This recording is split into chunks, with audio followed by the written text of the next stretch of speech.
Parliament, Mr. Alban Bagbin. The application urged the court to revise its decision on October 18 to stay a ruling by the Speaker of Parliament declaring 4 seats in Parliament vacant, following what the legislature concludes as the vacation of those seats by the respective MPs.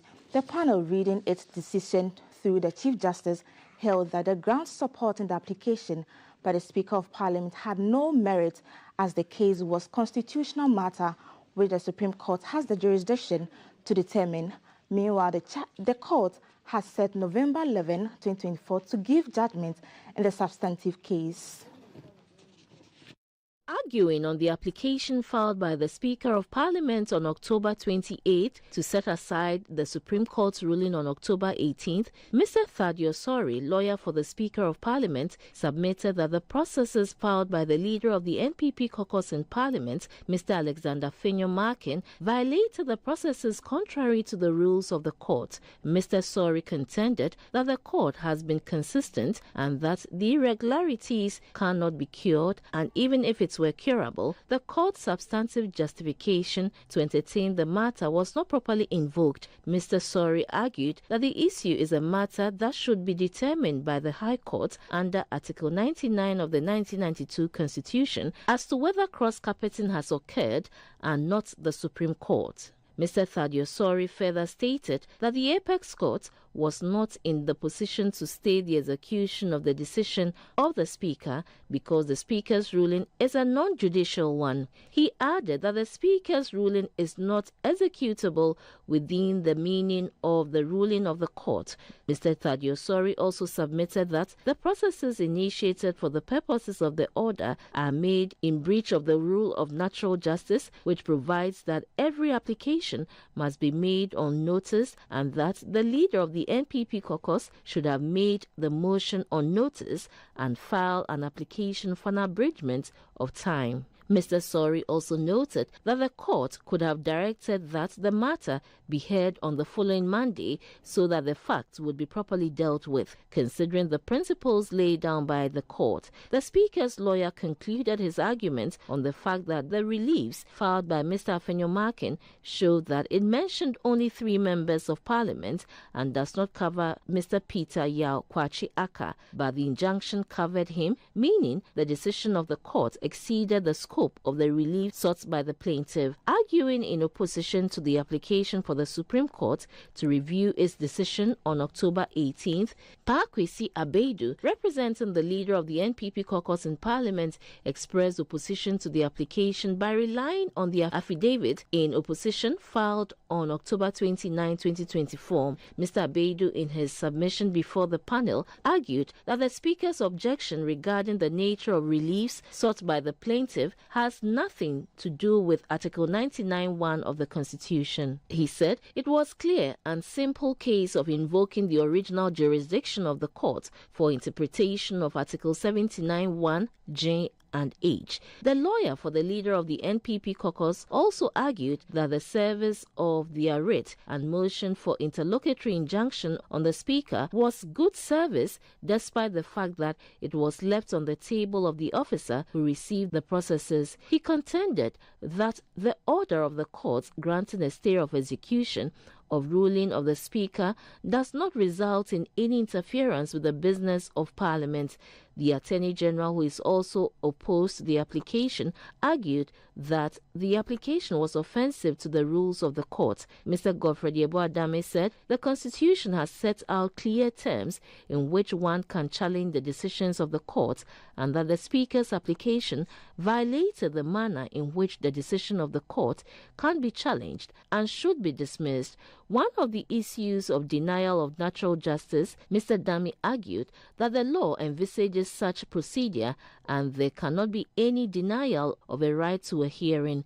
The Supreme Court, given its decision in the matter, said the type of case that can be determined by any court depends on the nature of the case. It is therefore misinformation and misapprehension that the Supreme Court has no jurisdiction to interpret Article 99 of the Constitution. According to the panel, the ruling by the Speaker affects the rights of the MPs to remain in Parliament and the right of their constituents. The court held that the disputed interpretation alleged by the Speaker would have been referred to the Apex Court for interpretation. The panel held that the Apex Court was satisfied that the Speaker was well served with the suit before he delivered his ruling on October 17th. In the view of the court, the exceptional circumstances of the case and the fact that the affected MPs would have lost their position is what formed the basis of the Supreme Court's decision to grant an injunction beyond the 10 days prior by Mr. Afenyo-Markin. Meanwhile, prior to hearing the application by the Speaker, the counsel for the Speaker,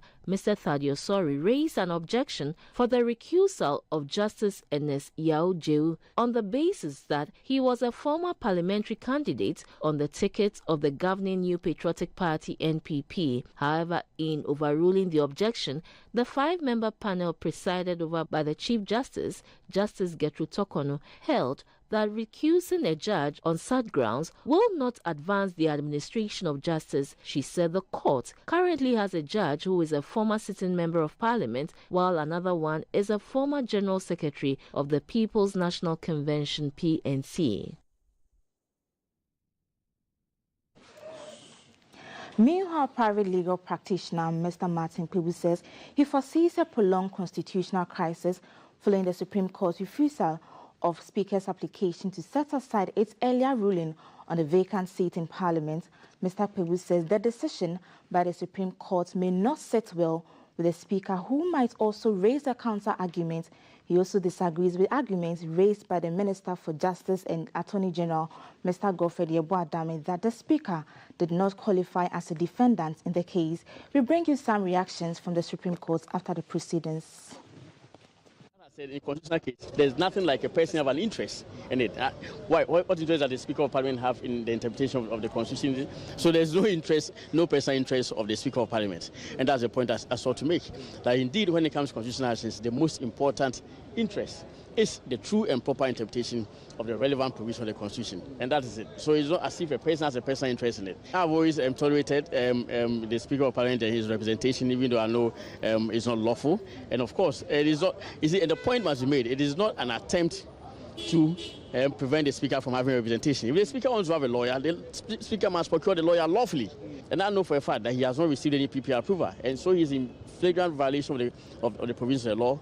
And that is what we sought to bring to attention. We are in a crisis because there is a kind of, let's say, disagreement between two arms of government. That is to say, the Speaker as head of the legislature doesn't agree with the decisions of the Supreme Court taken on the 18th of October, right? But today, from this decision, you can see the import of it is that the Supreme Court is saying that its decision was lawful and so it will remain the same. So you can see that this crisis is not coming to an end. It's a crisis because, you know, the Speaker adjourned Parliament indefinitely, right? Yes, because he said there were consultations to be made, etc. So to the extent that this decision is reiterating, that's reaffirming what the earlier Supreme Court decision of 18th October, then it appears that we are not out of the woods yet. We are not out, I mean, at least logically on paper, because this is to say that the Speaker is wrong. And Mr. Bagbin doesn't look like somebody who would take this lying down. So it means that we would expect more fireworks from Speaker Bagbin. Mr. Dami also raised the issue about the first defendant not being even qualified to be in the court in the first place. What have you got to say about that? That was a very laughable argument, to be very honest with you. I was shocked that the Attorney General was making that point. Listen, let's be very clear. Cut to the chase. This is a case that is highly political, okay? It's the nature of it that 4 seats were declared vacant by the Speaker, and by that, it means that the Attorney General's party, the MPP, were made minority, and they are in government, so it was going to give them a lot of headache. So the Attorney General's submission that the Speaker of Parliament should not be heard, and that the Attorney General should be made to speak for Parliament. That's to say the Speaker is not an appropriate defendant. Only the Attorney General could defend the suit. It's very laughable. I mean, I have to, and I use the word laughable because I think Mr. Adame has to be told very clearly that he's not the only lawyer in Ghana. Away from the Supreme Court, the Vice President, Dr. Mahamudu Bawumia, has charged the police service to be professional in discharge of their duties, especially as the nation gears up for the December election, when he commissioned 430 police officers into the rank of Assistant Superintendent of Police. Dr. Bawumia noted that security is a shared responsibility which requires an all-hands-on-deck approach to maintain law and order. He urged the graduating class to maintain high professional standards, serve with integrity, and be proactive in the discharge of their duties before, during, and after the elections. This course is a career training program designed for qualified officers of the inspectorates who pass a competitive entrance examination. On completion, officers receive a presidential appointment into the Senior Officer Corps as Assistant Superintendent of Police (ASP). Since its inception, the Ghana Police Academy has run 52 courses. The mission of the academy is to develop the intellectual, academic, and professional skills of cadet officers. The 53rd Cadet Officers graduation saw 432 cadet officers graduate after 6 months of intensive training and 27 parade appointments. The Vice President, Dr. Mahamudu Bawumia, commended the Ghana Police Service for leveraging technology to digitize their operations. Dr. Bawumia, while congratulating the officers, entreated them to not only enforce the law, but protect the image of the noble profession. Today we have a new police service that we are all proud of. One that understands that maintaining law and order does not mean brutalizing its citizens. One that understands that it is a service for the people. One that understands that they are here to service and not to lord. To the graduating class, I say, be professional and proactive. Be law-abiding and accountable. And above all, be firm, fair, and fearless. While applauding the police service for their enormous contributions to the rule of law, Dr. Bawumia appealed to the public to be vigilant and support the police to improve security. I call on all Ghanaians, as well as all political actors, to support the police in the discharge of their duties as they seek to maintain law and order before, during, and after the elections. Dr. Bawumia also reiterated government's commitment to resource the police service to enable it to play its constitutional role of maintaining law and order for all citizens to go about their businesses without hindrance. Government has provided 630 new housing units in Accra, 720 new vehicles, 5,150 motorbikes, and 4 ultra-modern bricks police stations. In addition to these projects, government has supported the police to create 8 additional police regions, bringing the total police regions to 25. At the end of the 6-month course, Dorcas Brenya took the Commandant's Special Award. The best in field mission planning and analysis went to Mabel Techiwadie. Leonard Asari was adjudged the best marksman. Haruna Dawuda is the best in criminal investigations, and Achibru Issa took home the overall best cadet officer. Now let's go to foreign, where Botswana is voting in general election in which President Mugasi Mosisi is seeking a second term in his ruling party. He hopes to extend his near 6 decades in power.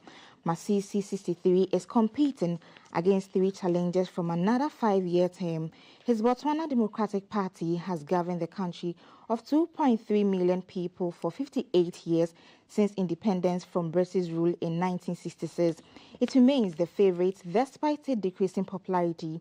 The DBP faces a divided opposition, with the biggest challenge coming from the Umbrella for Democratic Change, a coalition led by lawyer Duma Boko. The BDP, among Africa's longest ruling parties, retains a majority in parliament. having won 38 of 57 contested seats in 2019.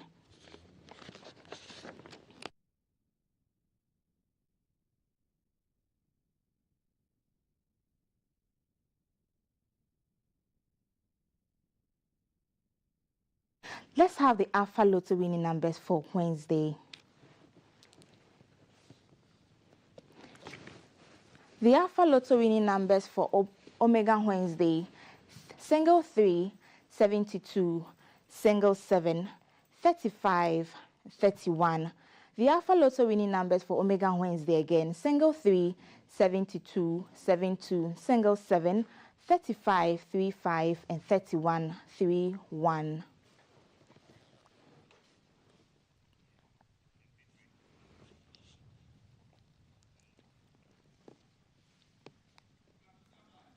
We're going for a quick break. The breakfast show continues after this break.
Hello, welcome. Good morning.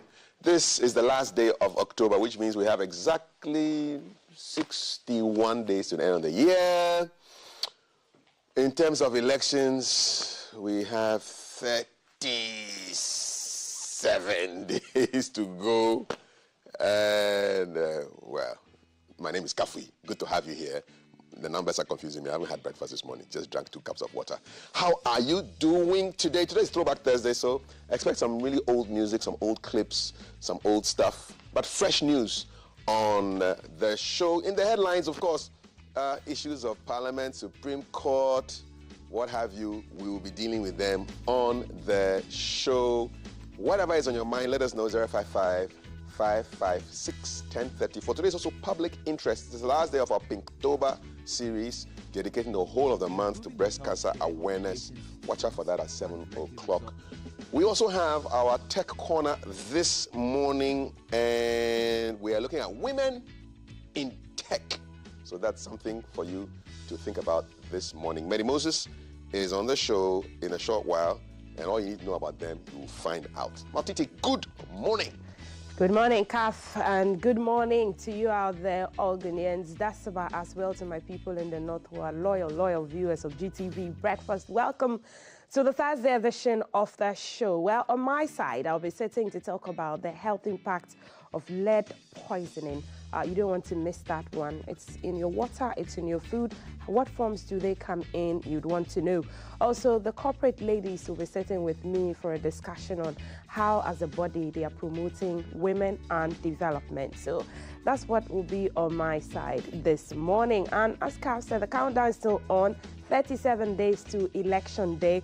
Definitely, I'm sure Kav, the headlines with his guests, will have some traces of the conversations that happened in the Supreme Court, in Parliament, all of which have a bearing towards the December 7 election. So that's how the show is looking like from my side. Kav? Yeah, well, if you want some Afrobeat, some R&B, some soul, well, stay with us because Twitch Forever is on the show. Okay? Yeah, so something for you to groove about with. Yeah. It's on today's show. A mini Friday. So it be so. So you're welcome. This is hashtag GTV Breakfast. Stick around. Welcome.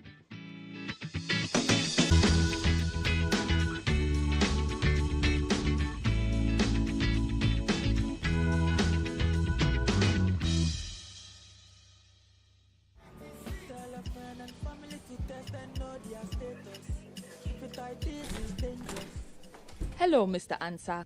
What brings you in today? Doctor, I went for a health screening and I was told I am hepatitis C positive. I'm so worried. Oh, Mr. Ansa, there is nothing to worry about. There is treatment for hepatitis C and treatment is free in Ghana now. Hey, doctor, are you sure? Does the treatment cure hepatitis C? Yes, I am very sure. The treatment is very effective. It is taken for just 3 months and it's effective 95% of the time. Wow, that is great news. But can I pass hepatitis C if I hug my children? Or if we eat together? Not at all. Hepatitis C is not transmitted through food or water or breast milk, or even through casual contact such as hugging, kissing, or sharing food or drinks. Rather, it is spread through blood, like in unsafe circumcision, tribal marking, tattooing, and sharing needles, sometimes from a mother to her baby during delivery. Sexual transmission can occur, but it's uncommon. Doc, so where can I get this free treatment? Free treatment is available at all regional and teaching hospitals in Ghana. For further information, you may call or WhatsApp 053-933-5106. Stop hepatitis C. Get tested, get treated, get cured.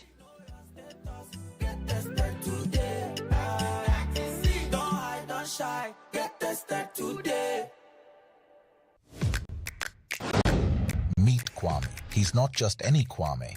He's Kwame the TV license legend. Kwame knows that by paying his TV license, he's supporting GBC, our public service broadcaster, and he's making a real difference.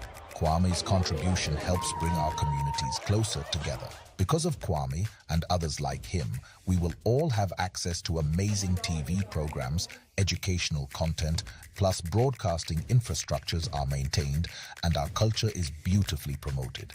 So GBC is asking all to respond to this civic obligation and pay your TV license fee.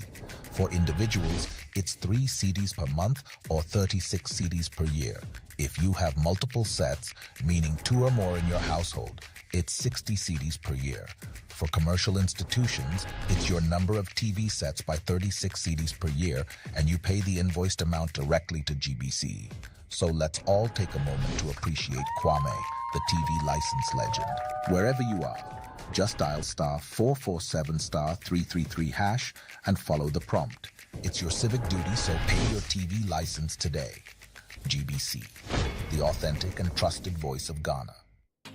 Ghana is set to choose her next leader. And as the election campaigning gets hotter, we ask, what is the future of our creative arts industry? What plans are there to match Ghana's industry with the best? GTV Spectacles offering its platform to hear from various manifestos on what it holds for the creative arts space. Join us for the special live session.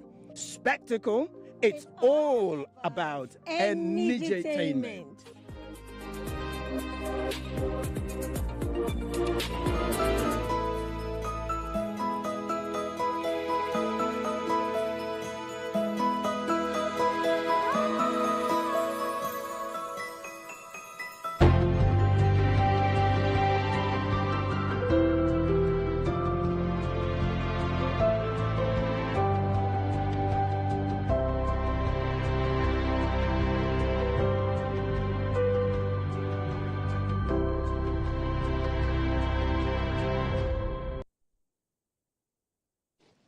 Hashtag GTV breakfast, hashtag stop galamsey now. Good morning, welcome. Last day of October. Do you know who Epictetus was? Now, he was a Greek Stoic philosopher born around 50 AD. Originally a slave in Rome, he gained his freedom and went on to teach philosophy. He didn't write down his teachings, but his student Arian recorded them, producing works like Discourses and the Handbook, which became foundational texts in Stoic philosophy. Okay, he taught that while we can't control external events, we can control our reactions to them. So you can't control somebody slapping you, but you can control whether you will respond to him or you will just turn the other cheek and go, all right? He emphasized the importance of self-discipline, resilience, focusing on only what you can control, which is an approach that has influenced so many people. And he is the author of today's quote of the day: "The trials you face will introduce you to your strengths." Okay, so yeah, so don't mind too much about the wahala. The wahala is actually going to make you stronger. It's like going to the gym. The heavier the weights you lift, the bigger your muscles will become, all right? So the trials you face will introduce you to your strengths. I wish I was the one who created it, but it's not me. It's Epictetus, and it's the way we want you to start your day. Good morning once again, and I have with me two apostles in the studio. Apostle Dr. Samuel Gakpeto is area head of Agomanya area of the Church of Pentecost and a member of the Peace Campaign team. And sitting next to him is Apostle Emmanuel Tete. He's General Secretary, Ghana Pentecostal and Charismatic Council and acting chair for the Peace Campaign planning team. Apostles, good morning. Welcome to the show. Good morning. Good morning. Good to hear you. There's a peace campaign that, you know, every time we're going for elections, it's almost like a ritual now. Yeah. There are peace campaigns. And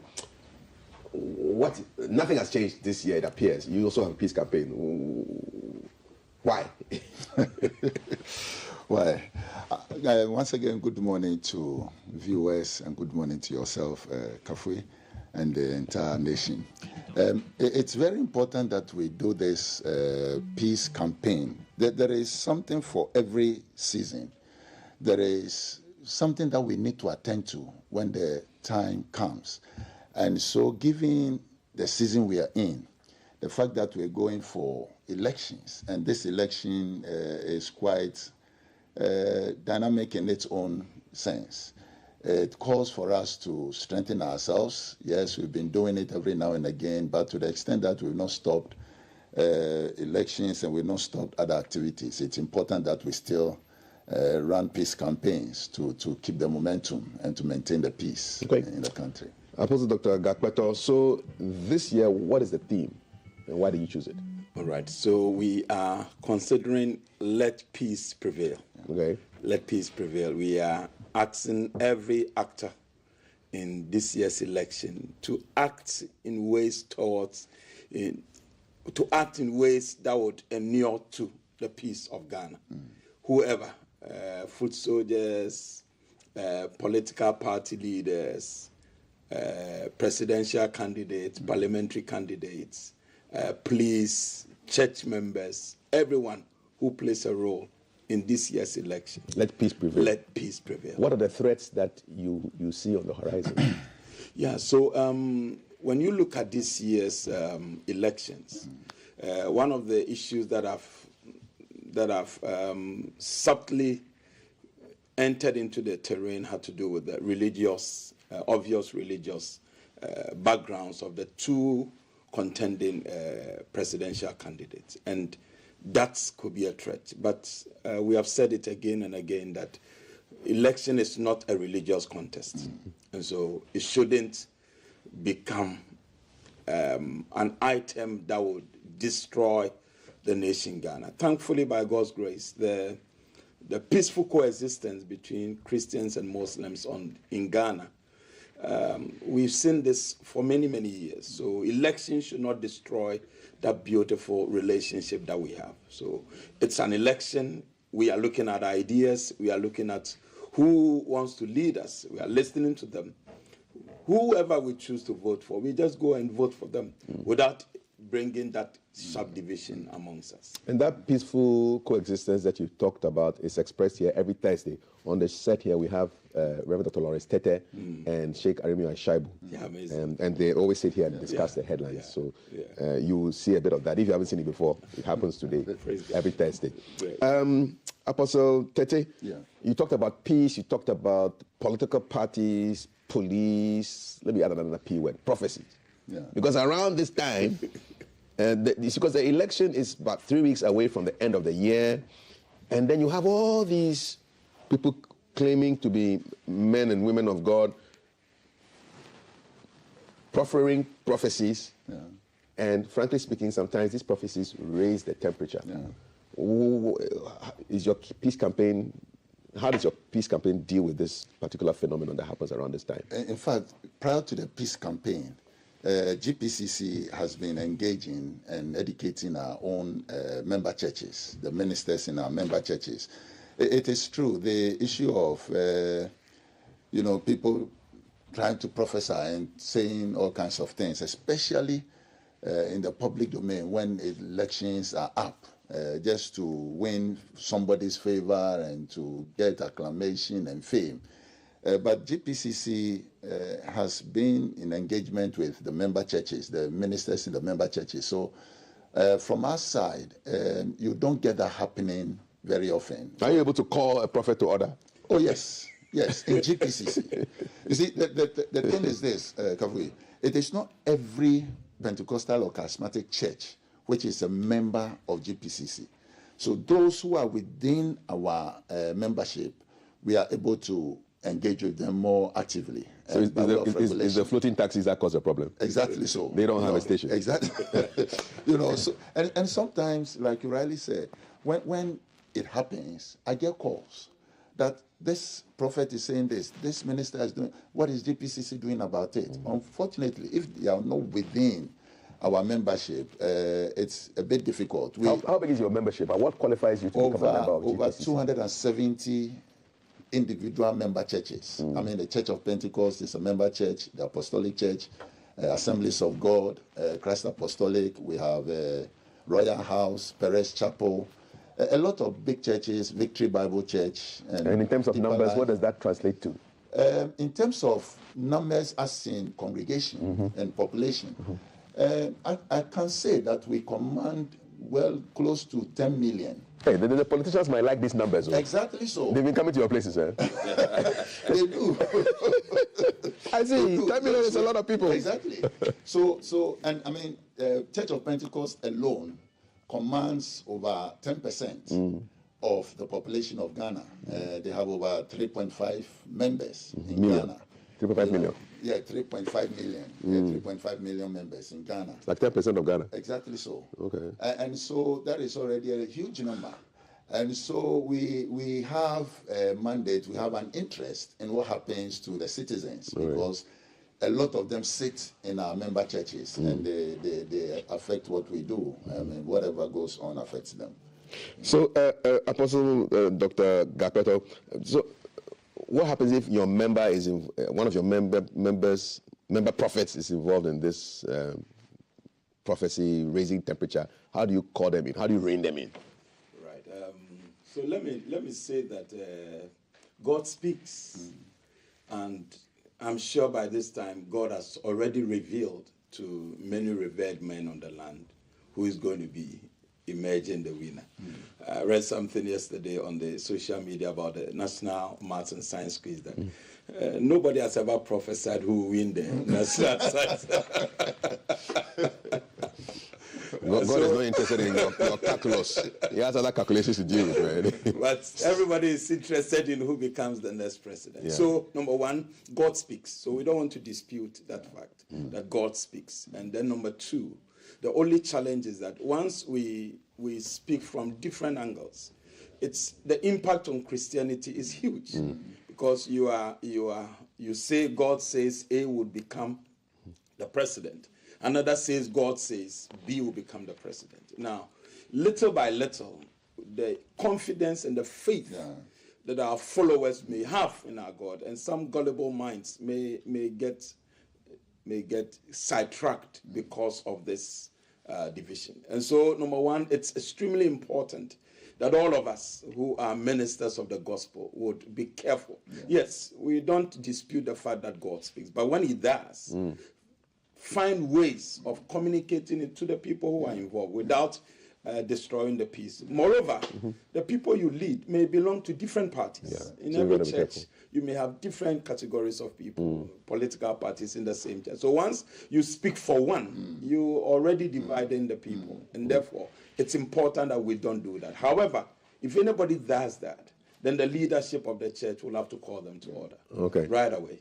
Just speak briefly before I tell. I ask. We wrap it up with the launch of the event. So speak to a skeptic who is thinking, these prophets, they only talk politics. They're not able to predict Madam Ayoko Bochwe becoming Commonwealth Secretary General. They couldn't predict COVID or Infantipim winning NSMQ. And it's elections, then they play on people's minds and then get you, then they make these public pronouncements on Facebook. Come and see me. I'll reverse the doom that is coming on you. It's just, they've almost become like gods of men, not men of God. Speak to a skeptic. You see, if you have a minister whose pronouncement is to create fear and dependency, then be careful with that minister. And I say that again. That if you have a minister whose pronouncement is to create fear and dependence on him, then be careful, because the gospel liberates. The gospel frees and makes you rather focus on Christ. So if you have a gospel being preached which focuses on the person, the messenger, supposedly, be careful with that person. Anybody in Ghana, please take note of that. If the gospel being preached is focusing more or pulling attention to the messenger and putting fear and dependency on the messenger, be careful. I think that's a great tip. Apostle Dr. Gakpeto, talk to us about November 3. That's the launch of the GPCC's campaign. Who's coming? Where is it happening? Briefly, about a minute or so before we go. So this is one of the greatest things that is happening to us in Ghana. This is the first time all the economical bodies, the Ghana Pentecostal and Charismatic Churches, National Association of Charismatic Christian Churches, the Office of the Chief Imam, all of us are coming together. Christian Council. All of us are coming together to hold a peace campaign. Powerful. And that is coming on the 3rd of November. Where? When? It will be at the forecourt of the State House, and it will be at 2 p.m. 2 p.m. Sunday? Yes, Sunday. Okay. Sunday afternoon. We are expecting all the presidential candidates to be there. We are expecting His Excellency, the President, to be the guest of honor for the meeting. Is he charismatic too? I'm not sure about that. I think it's an Anglican. Yes, it's an Anglican. And that's Christian Council. All right, okay. Yeah, that's Christian Council. And we are expecting the EC, we're expecting the IGP, we're expecting all Christians. At least we are expecting about 10,000 Christians. Are you expecting the politicians also? Yes. All of them. Yes. They should be there? Yes, they should. Okay. We will talk about peace, we will pray about peace, and we'll commit to the peace of God. Any prophets in the house? We didn't go for the prophet. Gentlemen, so that's what we're expecting on Sunday, 2 p.m. Forecourt State House. Yes, we're expecting everyone. Thank you. You want a final word? Yes, peace is very important, and if any nation is going to progress, in fact, if the family is going to make progress, it must have peace. Don't let us sacrifice our peace for anything, because without peace, there is no development. Without peace, there is no proper governance. And so we call for peace. Thank you. Before, during, and after. Thank you so much. We really appreciate your presence here. Apostle Emmanuel Tete is General Secretary of the Ghana Pentecostal and Charismatic Council, GPCC, and acting chair for the Peace Campaign Planning Team. Apostle Dr. Samuel Gakpeto is area head of Agomanya area of the Church of Pentecost and a member of the Peace Campaign team. Remember, it's Sunday, 2 p.m. after your fufu at the forecourt of the State House. And there's the launch, and their theme is Let Peace Prevail. Gentlemen, I thank you very much. Okay, just reminding you of our quote of the day, just to inspire you if you're going through tough times. Remember that the trials you face will introduce you to your strengths. So push through, everything will be all right. And with that, we're done with our conversation with GPCC. Be strong and wait for Women in Tech with David Jedu and Maltiti Sada Sadiq for our tech corner. Good morning.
Stop Galamsey now is the hashtag. Good morning again, and this is GTV Breakfast, our tech corner.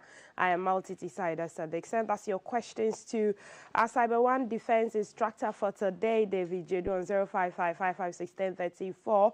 If you have any questions for him, any clarification. But today we're going to be delving into women in tech. We talk about leaving no one behind. We talk about the inclusion and bringing everybody on board. So today, the women are our focus. Jedu, good morning. Welcome back to the show. Hi, good morning. The number of women in tech, and because of social media these days, you see people who say, oh, women in tech. You see award schemes trying to recognize women. Is the number encouraging? Has it grown over the years? All right, thank you, and good morning to our viewers. Yes, looking at women in tech now, it's picking up. We are progressing in terms of because we having conversations, having a lot of policies, having a lot of activities around women to focus on tech. It means that yes, there's a stepping stone that we are doing, or there's something that we are hoping to get. But generally, still we're looking at the numbers as women around the world against the women in tech. Then we still say that there's a big gap to really match up, right? And we believe that the women today are much vulnerable. Why? Because today, if you look at the social platforms, the dominating ones, Instagram, TikTok, mostly you see women traffic online. So if you have, if I go to my social platforms based on what I do, sometimes you can check the analytics, and you see that mostly you see the women around having more kind of engagement there. So that should tell that we're using the social platforms happens on the technology area. Right. And then we need to get them involved, not just using what has been developed for them, but also being part of the development system. Right. Yeah. Where do you think the challenge stems from? Is it from basic education, when they're teaching us ICT? Does it look like girls are not interested? Does it look like we've made it look like it's difficult for girls? I think it's culture. The culture. You see, the black mentality to say, I want to focus Africa, Ghana, right, whereby women are supposed to be in the kitchen from that time, and now women are coming to education. When a woman comes into education, they have some kind of area. So basically, go to the home econs class, you see a lot of women. When you go to the visual art class, how many women do you see there? When you go to the ICT class, how many women do you see there? Now, so the culture of the way we look at things and do things, it's affecting that. And then we are talking about being biased, that kind of thing. We have some jobs, some areas, some expertise that women are dominating, while some expertise areas women are kind of lacking because we feel that, well, they can't fit in that. Just imagine a lady being a hacker, a lady being the software engineer, a lady being that, this one there, it's a kind of men-like job, so it happens from there. But we are saying that the women can bridge it up.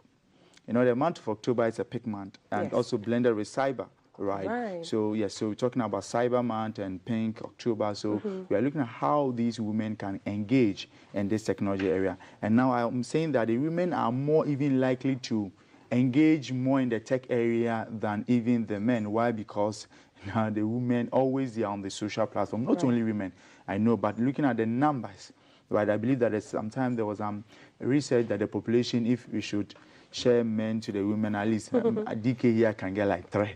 I should tell you that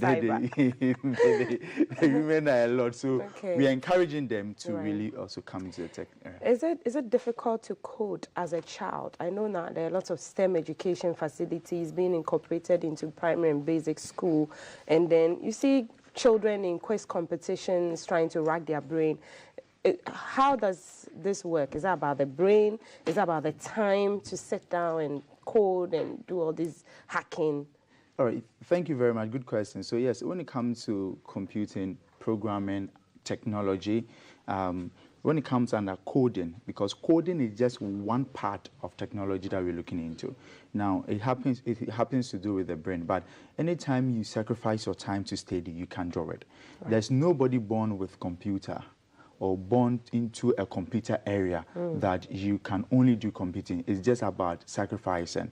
Some of us, where we engage with computing, was a computer for the first time was very funny, but today we work heavily within the tech space. Was it probably in an internet cafe? No, for my first encounter with computer was very, I think my community, my hometown, there, no computing. So the national service teacher came there, he came with a computer. So he sent 6 strong men to go and bring the system unit, saying that it has a mind, a brain. If we shake it, the brain will shake. So we're talking about this experience coming around. So it doesn't mean where you're coming from, who you are. Right, so women can also do this. Right. When it comes to that, I know women who are heavily doing a lot of development in terms of coding. It's just spending time to learn. And now with the help of, now even today, learning is not difficult than before. Then time, resources was a problem. Right. But now because of internet, not only internet, the new grandson or granddaughter, AI, is in town. And it's making it easier to learn. So we are encouraging that we shouldn't see so much scary. Sometimes when you do something, the women see that it's like they feel like it's so difficult.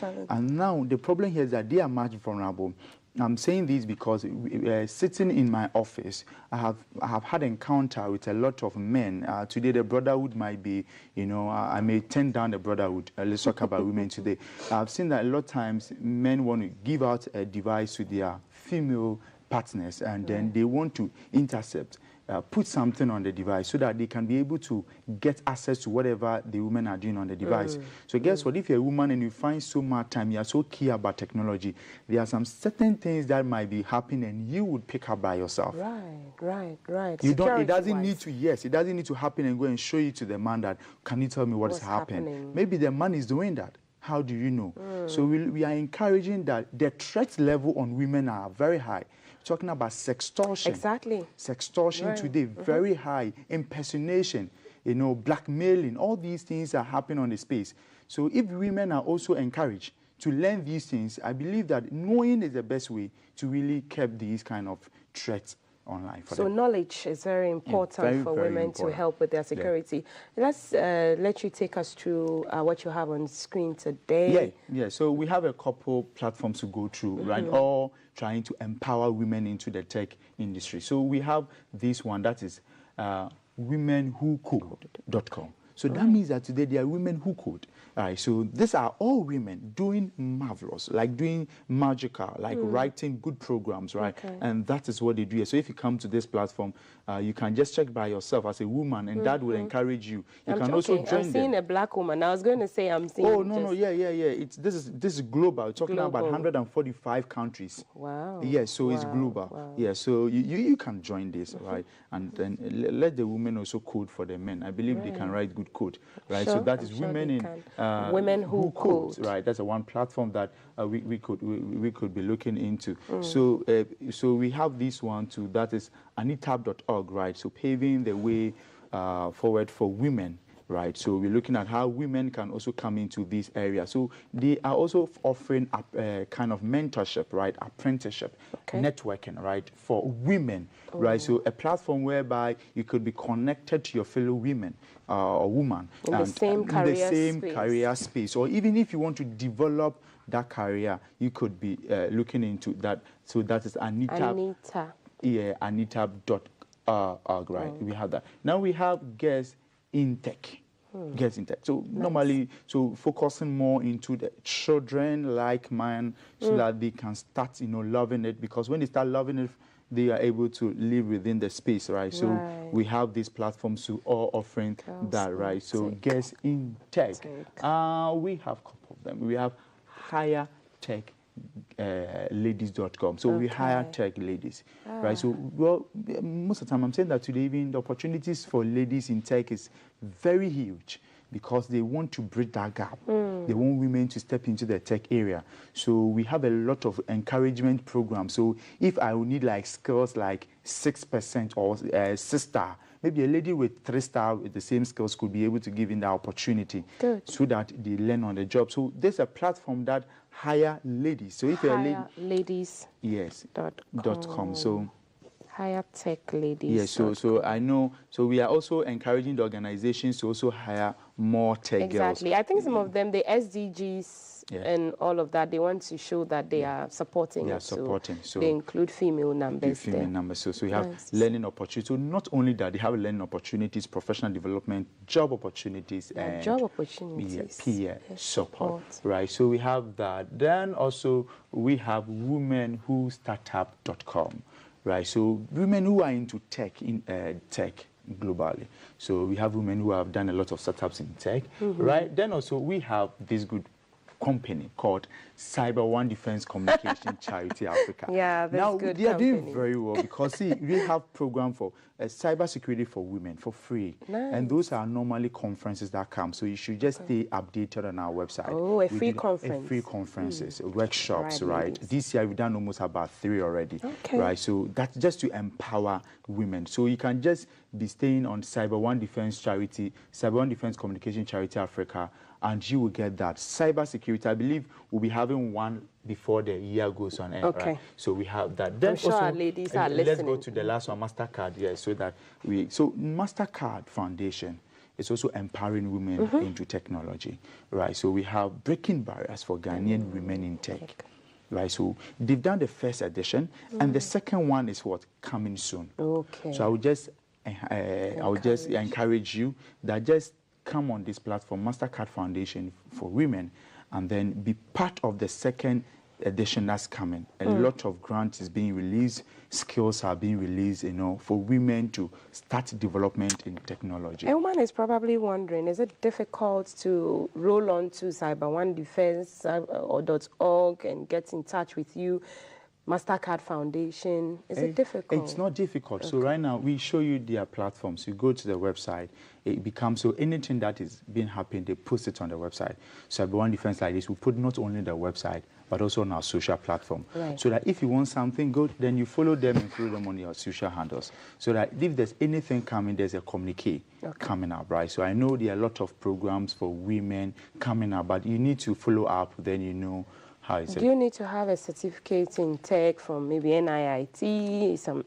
Now, if you have, that's a plus to you. But if you don't have, there's no problem at all. You can start from zero. So I normally tell my students is that, why are you here? You are here to learn, right? So if you are here to learn, I'm here to teach you, help you. So there's no need looking at something before I can teach you.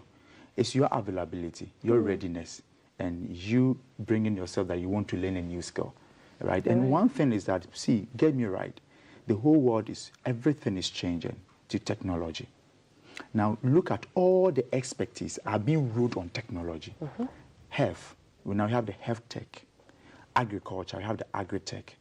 Finance, in terms of banking, financial, we have the fintech. Get me right, everything, all the professions you are looking to be doctors. I have a doctor who sits in Ghana, still works in abroad. How? Technology. Wow. Yes, technology. That's consultation for patients. Yes, technology.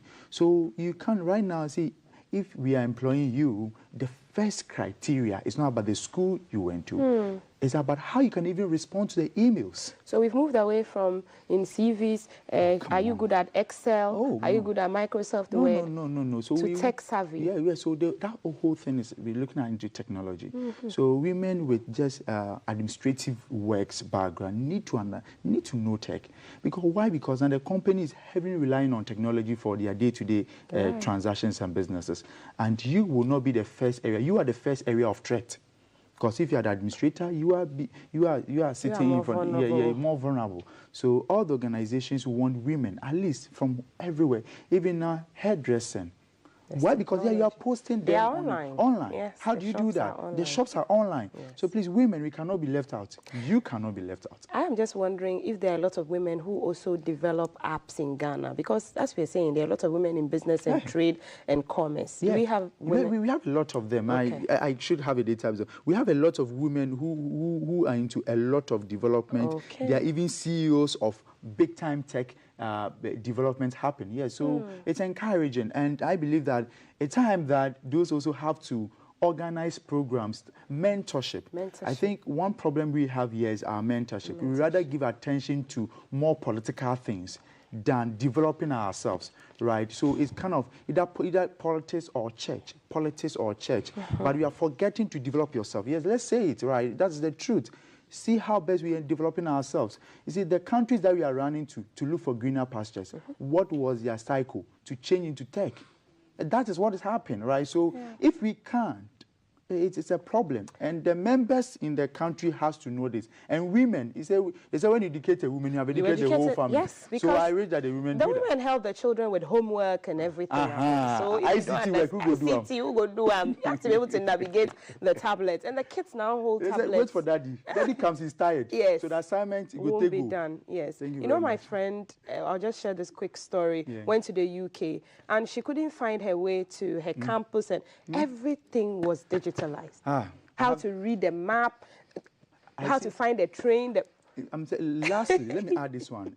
Two ladies, the senior sister of one senior policeman in Ghana here, and the junior sister, they all traveled to US. Guess what?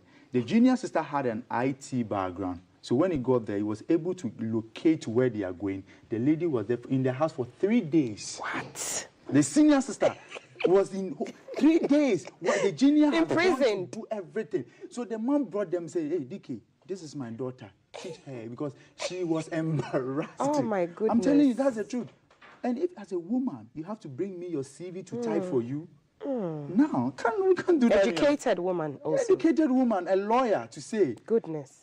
Thank you very much. Oh goodness, that's a lot, and I'm sure.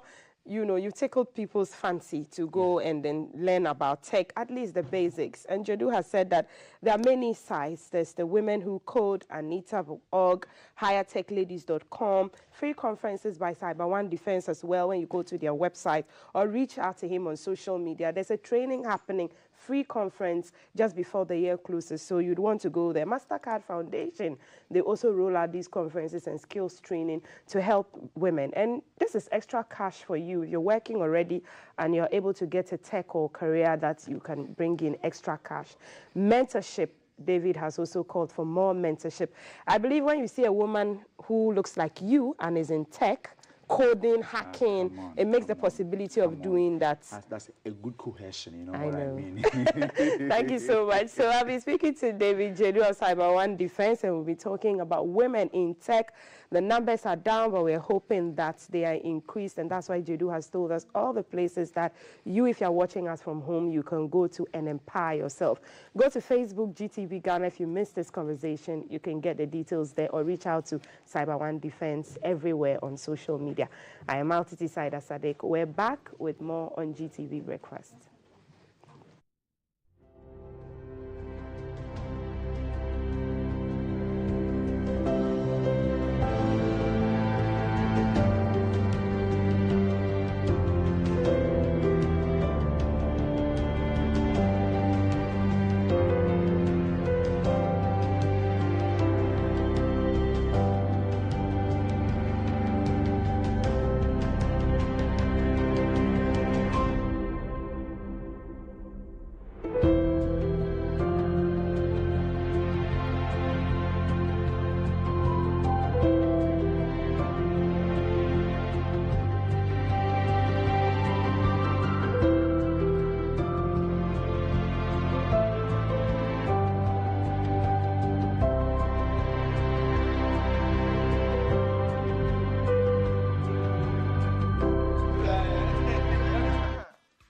Menanano, a group pass up, a big bravo, Tibedo,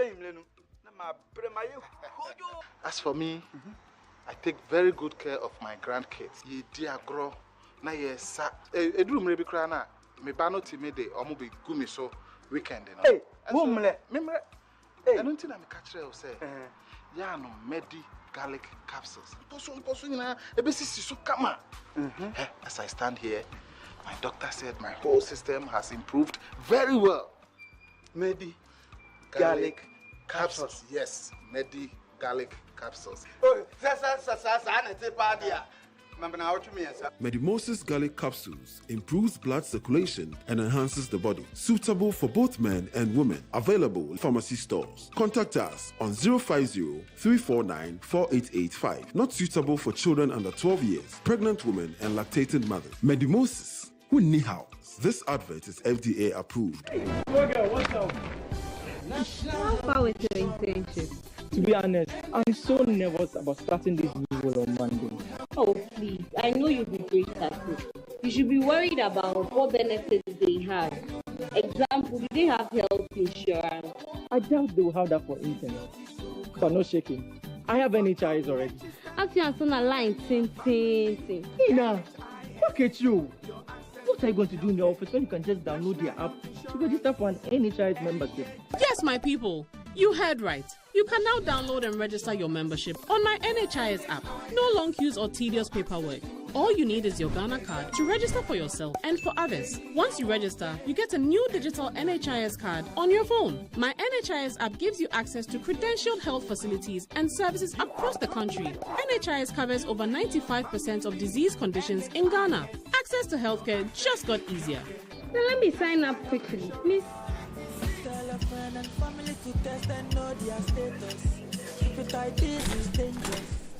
Hello, Mr. Ansa. What brings you in today?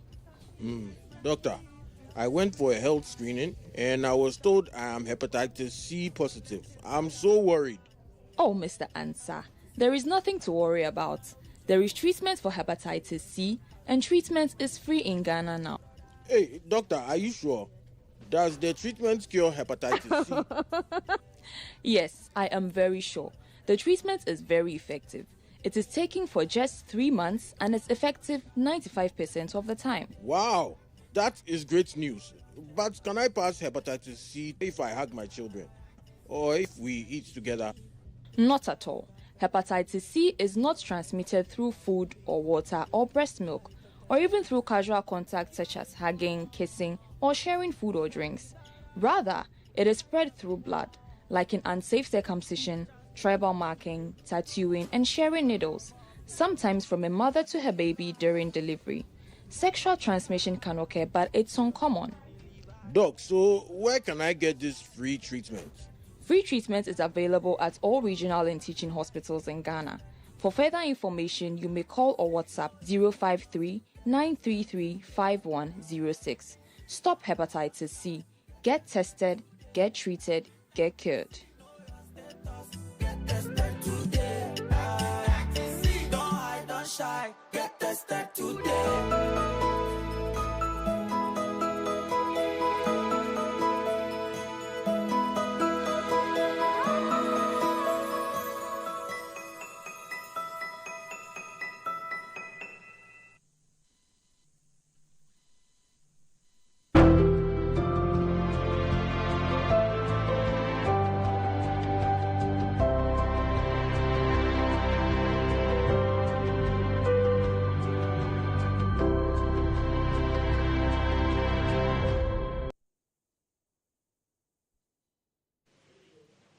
It's always hashtag Stop Galamsey now. And today is day 31 of our Breast Cancer Awareness Month. Public Interest is taking a look at what you need to know as far as breast cancer is concerned. Take a look.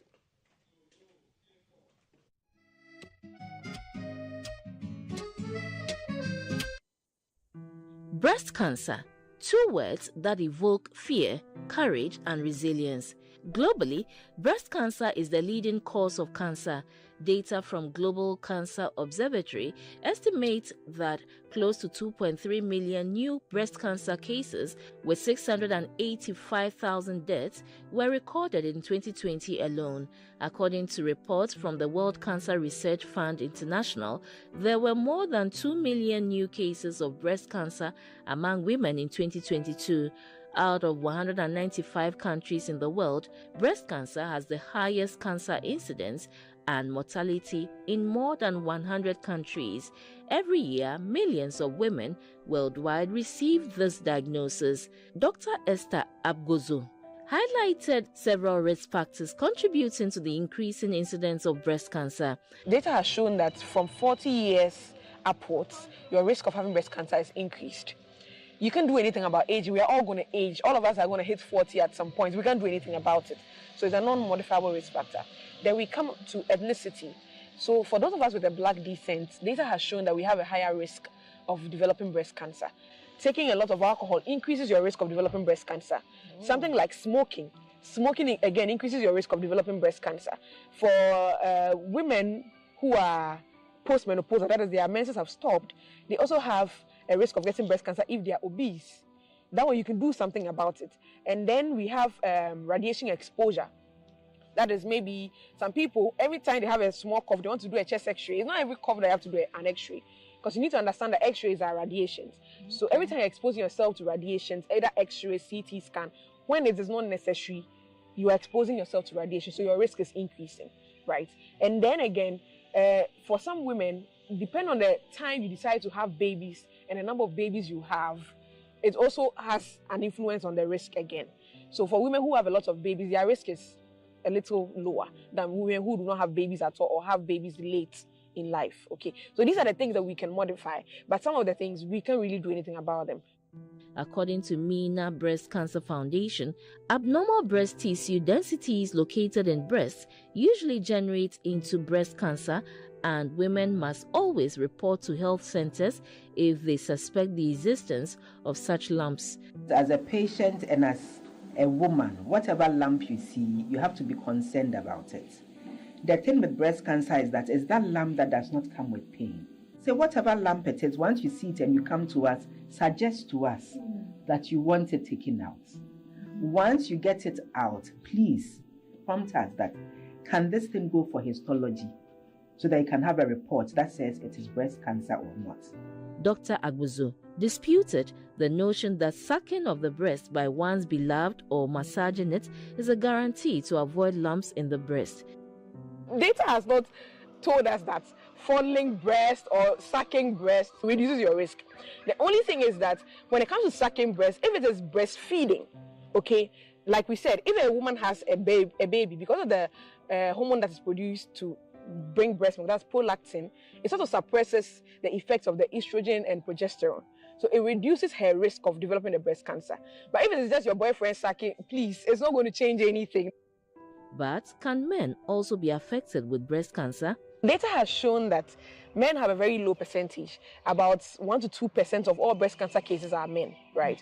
It sounds very small, but it could be you. You know, very recently I watched an interview of one reporter who was interviewing a man in Ghana here who had breast cancer. So it is not far-fetched. It can happen to you. Because that man, he said he just felt some pain and discomfort, felt like there was something that he went and they found out that it's breast cancer. He's a man, right? And so it can happen to you too. So they should have it at the back of their minds. Once in a while, they should check. They should just feel and touch and look in the mirror to see if their chest looks the same or if their chest is beginning to look funny or different to them. They want to get it checked out. Some survivors shared their stories and say early detection and family support saves lives. Knowing that there is breast cancer is one thing, and then going through treatment is also another thing. I'm here to encourage us that we should show love to breast cancer patients. We should love them. We should ignite hope that there is hope. If there is breast cancer, there are also survivors. And breast cancer is not a death sentence. Anybody can survive. It is not a pleasant thing to talk about. Right from chemotherapy, the surgeries, and the radiation, the radiotherapy. It took me time to start talking about it. Yes, stigmatization. We have to stop it. We didn't choose to get cancer. It doesn't respect anybody. And so, when you hear or see somebody with cancer, please support. As a patient and as a woman, whatever lump you see, you have to be concerned about it. The thing with breast cancer is that lump that does not come with pain. And you might not notice it, and it's there silently spreading, going to you. That's the disturbing thing. So I'll say whatever lump it is, once you see it and you come to us, and we're even trying to be nice, suggest to us that you want it taken out. Once you get it out, please prompt us that, can this thing go for histology? So that you can have a report that says it is breast cancer or not. Stakeholders are calling on the government to make breast treatments free for patients to be able to get timely treatment. It will surprise you that many of the rural communities that we have been to, many of the women there have heard nothing about the disease. They don't know anything about it, especially the women in the north. Most of the women who are affected by the disease here in Ghana happen to be people who are not so financially buoyant. The cost of surgery, women are paying 60,000 Ghana cedis. People are paying 12,000 Ghana cedis. How is she going to get that money? Who is she going to take it from? Breast cancer doesn't only have adverse effects on the patients, but the people surrounding her as well. We'd like to use this platform to urge the government to come to the aid of breast cancer patients because they are suffering. The cost of chemotherapy, radiotherapy, surgery, biopsies that they have to do, scans that they have to take, labs, it is not easy. Not many of them can afford these things. So we are urging government to make breast cancer treatment free. Yes, it is possible. We were surprised to hear from the National Health Insurance Authority today that chemo and radiotherapy treatment at the hospital is free. Government has made it free. We heard this for the first time today. But bottom line is, if it is free, why are our women dying? If it is free, why is MENA Breast Cancer Foundation paying lots of money? And these monies are receipted.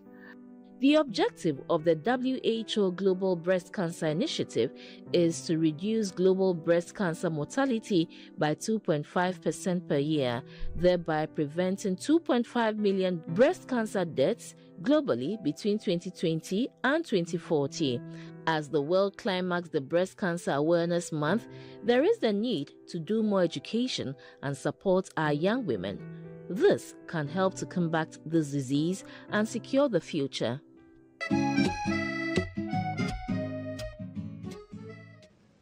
Many thanks to Valencia Teta who put together that report. And she's here with me and with Na Dede Ayi. Ladies, end of Breast Cancer Awareness Month. I'm going to ask you some quick questions on the issue. So I'm going to start with you, Valencia, the author of the report. What is something you wish more people understood about breast cancer? I mean, the lifestyle that constitute or contribute to breast lumps in our breast. I believe if more education is done on that, we would know what to do, our lifestyle, our food, what we need to wear, our underwear, what we need to wear under to protect our breast, because the lumps is not, that is what generates or creates this breast cancer in our breast. So if we don't have more education on how to live our life, the food we need to eat, the exercise, where we need to go, what we need to wear under our cells, yes, we wouldn't treat this thing well. So I think more education needs to go on our lifestyle as well. Yeah. Okay. Now, do you know the common early signs and symptoms of breast cancer? When you're able to detect lumps in your breast, yeah, and when you do so, the quick thing to do is to see a doctor, consult a doctor for treatment. And I would want to come back to the question you asked first, that I believe that when you're able to, again, detect it early, it's treatable. Breast cancer is treatable. That is when you're able to detect it early. And the case, we hear cases where people go to prayer camps when they are able to, detect these lumps. And I beseech that prayer camp or prayer is good. I'm not against the prayer is good, but when you are able to notice or detect that there's a lump in your breast, just try as much as possible and visit the nearest hospital for treatment. All right. How comfortable do you feel discussing breast cancer screenings with your family, friends? Is this something you've done before? No, I haven't. But I don't think it's something which is uncomfortable because we're all. No, you haven't done it before. How do you? The screening? No, discussing the issue of, yeah. Oh, I do with friends, not with family, but with detecting, trying to check if I have with my sisters as well. I think I've mentioned it here before. Yeah, so right. I don't think we are ladies. So okay. What's your comfort level, Valencia? Discussing breast cancer screening with family, with friends. Okay, so I will do that with my mom. Okay. Yes, because she's my everything, and maybe a trusted friend. Yes, someone I can trust very well to talk about stuff like that with, and maybe a doctor. Okay. Yeah. Has anyone close to you ever gone for breast cancer screening? Yeah. Who? I think my mom, few of my friends. My sister hasn't done that before. Okay. So okay. The screening itself. Yes. I don't know anybody. No, I don't. Okay. A friend did mention to me that she did once, but. How often do you guys, ladies, think about breast health? Honestly, not often. It usually doesn't come to mind. It doesn't come to mind? No. I mean, you can be there in the mirror trying to, check yourself and all. Do you have a full-scale mirror? Yes.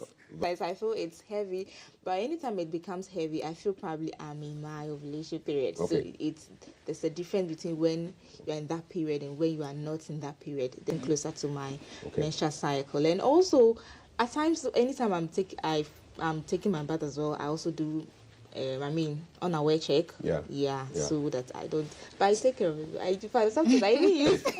You even use what? I use shea butter too, because I believe the shea butter also helps. Okay, all right. We'll check it out medically and see. Well, I guess since most Ghanaian women bath 2 times a day, that's an opportunity every day, twice a day to check. Yeah. Okay. I don't think you would have the intention of trying to check, or detect a lump. You just want to bath. You just want to. But sometimes when you get home, the relief of taking your Andy or your bra off is. Well, the bra is great. That is too tight. Oh no, the bra itself is just. Well, I don't know. I was Listen, do you ladies know your family's history with breast cancer? Sadly, no. You don't know? No. So you don't know whether awareness month. Would you go and check? Yeah. Listening to all the doctors have said that if you have somebody who has had it, the risk is high, so you can prepare. Well, I will ask my mom and my parents if there's one. I remember one doctor who said when she checked out her history that her mom, her auntie, her sister, cousins, she just went ahead and had her breast removed. To just as a preventive measure. Would you do something as drastic as that? If God forbid you found out that this history was quite close. It won't happen. You value your breast. Go to the hospital and confirm. You can't just make that decision. Exactly. Okay. What advice would you give somebody who is hesitant? Who's okay? When will you go and do a mammogram? I'd have to think about it. You have to think about it. No, I haven't. Okay. We'll jump into it. You jump onto it? Yes. Okay. There's no fear in doing that. All right. Finally, which sources do you trust for information about breast cancer? Both of you. Who do you trust? Trust a doctor. A doctor? Yeah, a doctor. Okay. All right. Okay. Thank you so much.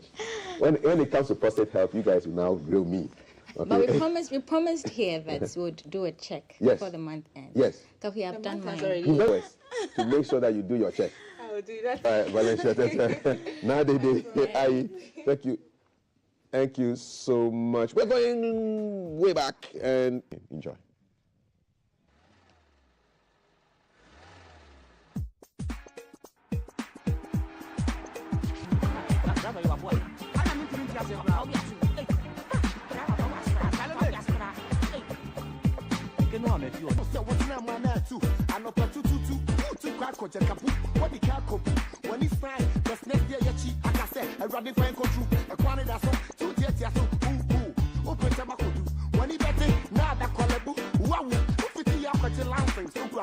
No driving text, no experience. And two names of best navigator. Kind of unit in the copy matter. What do you see that cross the ha? Men on the call. I want to what you call pop. You make it twin. I will trade it. You need me. Driver to super. You make it twin.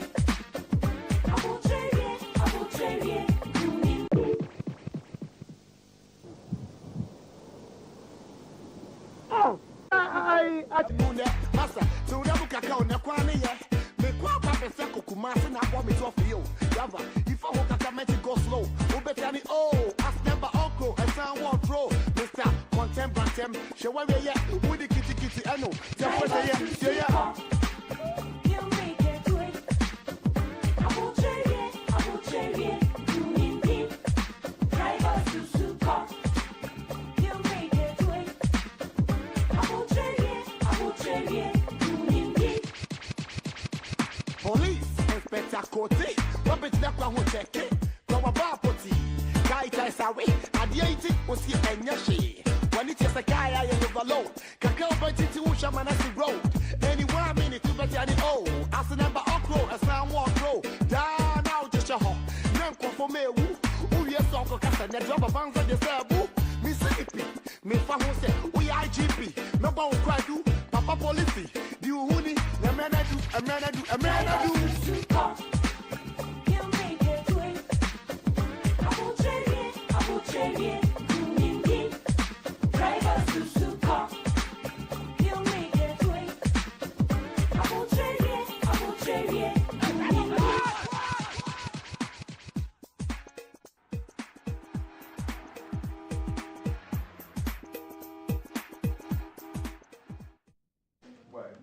And it's a Throwback Thursday, and that's why we're bringing you all the throwback music that you love. But welcome back to the show. From public interest, we move to health. And at the end of the month, we bring in our proud sponsors and partners, Medimosi, so that they tell you all about the center and the help that you can get to prolong your life and live healthy.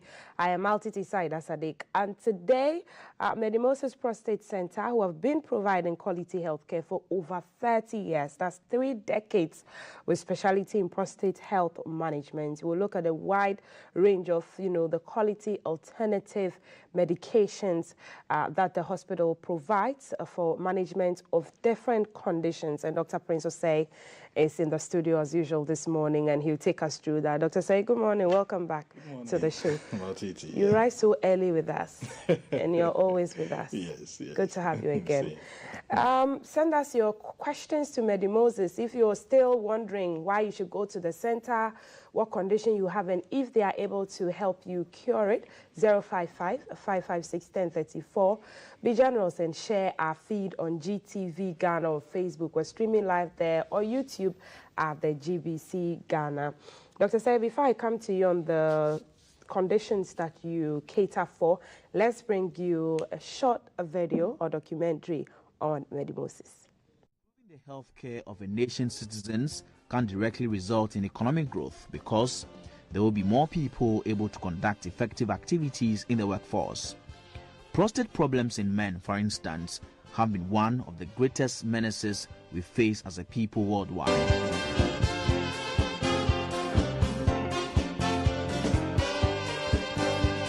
Manufacturers of orthodox medicine in the Western world is the cure for benign prostate hyperplasia, BPH, or an enlarged prostate gland. This medical breakthrough, recorded by the Medimosis Prostate Center at Adenta Old Barrier in Accra, has earned Dr. Dogbache, the proprietor of the health facility, international recognition for his outstanding contribution to the healthcare sector. He has accordingly been honored with several international awards, including the International Arch of Europe Quality Award, IAE, during the majestic ceremony held in Frankfurt, Germany in 2013. Medimosis Prostate Center from Ghana is receiving the International Arts of Europe Award here in Frankfurt 2013.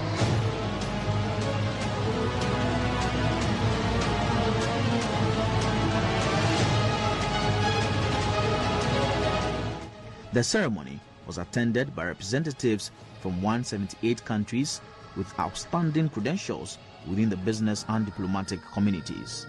The essence of the award was a symbol of commitment to leadership, technology and innovation, making the recipients models for others in their respective sectors.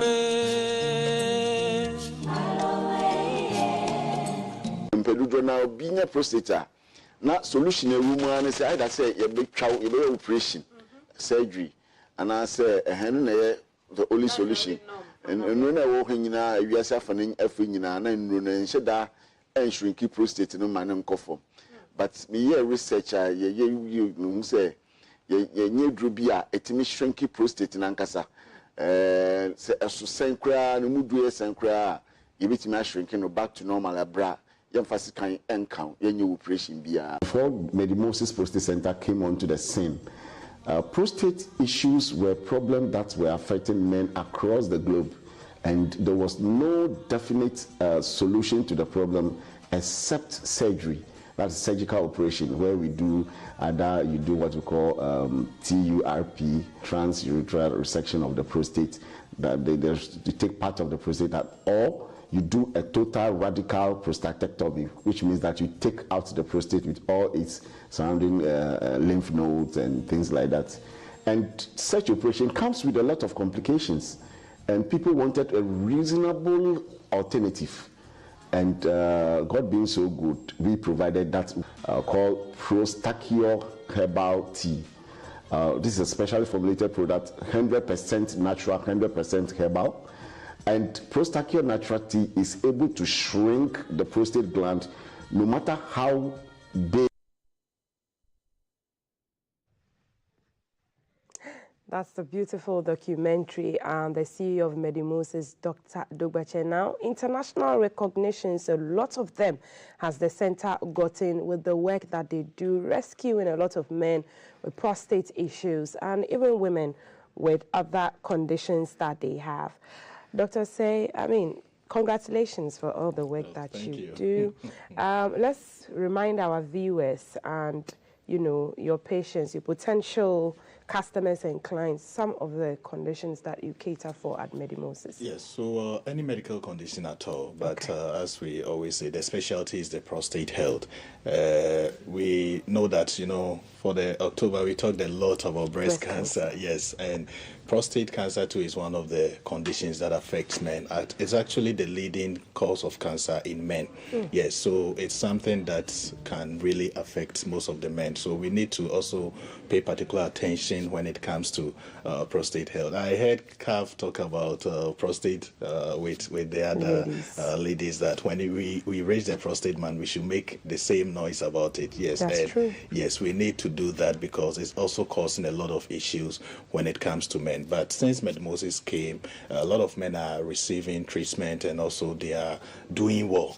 And also when it comes to prostate health, it's not just about the cancer. We mostly focus on the cancer, but there are other conditions like an infections. There can be prostatitis, there can be an enlargement of the prostate, and because of its location and how it is, mostly when it happens like that, it sort of causes urinary issues. So most people with prostate conditions start having urinary issues and all that. But when they come to Medimosis, they are able to get treatment and they are well. Most people, even on catheter, urethral in their manhood, when they come to Medimosis, we're able to give medications which shrink the prostate, and eventually the catheter could be removed and they are able to pass urine well. Even some people have suprapubic catheter.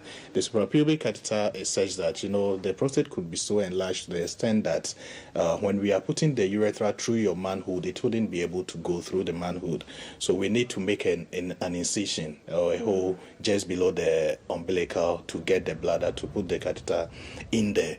But when they come to Medmosis and we start giving medications, because it shrinks the prostate, it means that they will be able to urinate past through their manhood. Yeah, so more people are getting relief when it comes to prostate and its related conditions when they visit Medmosis. Let's stay a bit on prostate and how do you help people prevent it? Do healthy people come, okay, I don't want to get to this stage. Is there something you have that can help me? Yes, so more people come there for a checkup, as you are saying. You know, it's good that you do, because with a family history of these prostate conditions and all these cancers, when your father or someone in your family has it, it means you have to start checking it 10 years before the age the person had it. So if your father had it, let's say around age 60, it means that from age 50 you need to really pay particular attention to it, because the likelihood of you picking it up earlier than your father is very high. Wow. Yeah, so most of these cancers, that is what happens. So when, depending on the time that any of your family members had it, you need to be checking. And people come to Medmosis just to do their general checkup. We do freeze healthy, like they are able to go by their normal activities, so we assume that they are healthy. But we do these screenings and we notice that majority of them have enlarged prostate without they knowing. Wow. One thing with the prostate is it could be enlarged, there could be problem with it, but it wouldn't manifest. It wouldn't. Like you won't see the condition, the symptoms. Yes, you won't see the symptoms. Mostly when you see the symptoms, it means it's already enlarged. But there are some people who may have enlarged prostate and they wouldn't show any symptoms unless they do a general checkup or they check the prostate to find out that there are changes in it. So we advocate that from time to time people should check the prostate to know the size in which they are, and Medmosis is the best place for you to do these checks, because we have advanced machines. You know, when it comes to the prostate check, if mostly the central part is enlarged, you may not be able to notice it on some of the major scan machines that we have. But Medmosis use advanced machines. We use the 4D ultrasound machine to be able to pick the least changes that occurs within the prostate, and if there is any proliferations around the prostate and all those things, we are able to pick it up early and also start treatment early. And you know, with cancers, when you start treatment early, or even with enlargement, with benign growth and all those things, when we start treatment early, it prevents it from all these complications. You know, prostate could become so enlarged that it could affect the kidneys and all those, because if you are not able to pass urine, the urine will have to go back to the kidneys, and it causes hydronephrosis, it causes urine retention and all those things. Yeah, so getting checked early really helps to save a lot of lives. So for prostate, it's like breast cancer as well. Early detection. Yes, early detection really save your life. And you do male and female infertility. There's diabetes and hypertension. Tell us. Yes, so for fertility, I always say that sometimes we have the women coming in alone for fertility, but fertility is not just about women. You know, when it comes to fertility, there are three types of not types, like three things that could cause infertility. We have the male factor, we have the female factor, and we have factors that affect both the male and the female. So when both couple come in, we are able to know where the problem is, and we start treatment. There are women who come to Medmosis. We'll check them. Probably there may be an issue. We start treatment and all that, and they become okay. And still the pregnancy is not coming. Finally, the husband will come in, we will do a semen analysis, and we realize that the sperm count or the semen is so bad, and we have to start treatment also for the man. And sometimes it delays the treatment for infertility. So we advocate that when it comes to infertility issues, both the man and the female both comes to Medmosis, and we check both of them to see where the problem is, and we can give medication appropriately. So if it's the man whose sperms are not enough, the count is not enough, their motility, their ability to move and all those things, and sometimes even conditions of the prostate could affect the semen, because we know that it's the prostate that produces majority of the semen that we see. So if there is infections within the prostate, if there is any problem within the prostate which affects the pH and all those things, it means that it could affect the sperm cells. So it means that men have role to play when it comes to fertility issue. We shouldn't just leave it to the women. Yeah, so both of them should come to Medmosis, and we'll do a general checkup on them. When it comes to hypertension, you know, we mostly term it as the silent killer. Unless you check, you wouldn't know that you have it. So it's advisable that we check from time. Day in, day out, we need to check to know what is going on. Okay. You could have hypertension and you'll be doing your normal thing, you'll be going by your normal activities, and sometimes it could affect certain organs within the body. Most of the kidney conditions that we are having is as a result of hypertension not well controlled and all that. People have it, and it's so high to the extent that it could affect the kidneys and some of the vital organs within the body. There are some people who we sometimes say that they were not sick and all of a sudden they pass. Sometimes there could be some problems within the heart. You know, when it comes to the heart, apart from it pumping the blood, it has some electrical current passing through it and all those things. Sometimes even those changes within the electrical currents within the heart could cause some problems. There are certain nodes within the heart that give the heart that beating pattern. Right. So those patterns that you are seeing, if you are having something that we call arrhythmia, the heartbeat is not as regular as it should. It means that there could be changes within the nodes and the electrical nature around the heart, and it could all lead to certain issues. So we need to do these checks to know if there is any issues with it, and the best place to do it is Medmosis, because we have advanced machines that we are able to detect any changes within the body. Okay, let's talk about peptic ulcer and then sexual dysfunction. Then you tell us the products that you have. So peptic ulcer, you know, it's been increasing because of, you know, most people want to stay healthy, lose weight and all that, so they don't eat well. They take so many things which helps them to lose weight. Even with lime, you know, people take lime, ginger and all those things. It's good, but then there is a way that we go about it.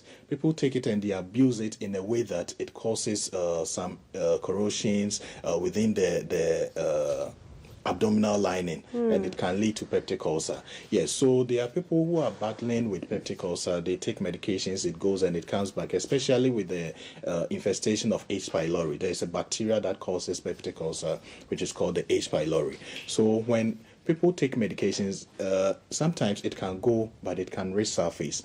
Herbal medicines have been known to really deal with it very well. You know, with Medmosis, we do both herbal and orthodox medications. So when you come to Medmosis and we see these trends within you, we can give certain herbal medicines that are able to boost your immune system to fight these H. pylori. People come there, and when we give them the medications, they get resolved, like the condition get resolved, and it doesn't come back, because this time around it's your immune system that is actually fighting it, not the medication fighting. Sometimes when you finish taking the medications, the bacteria is able to come back again. But if your immune system is strong enough to fight these infections, it means that it's coming back will be difficult, because always the immune system will fight it.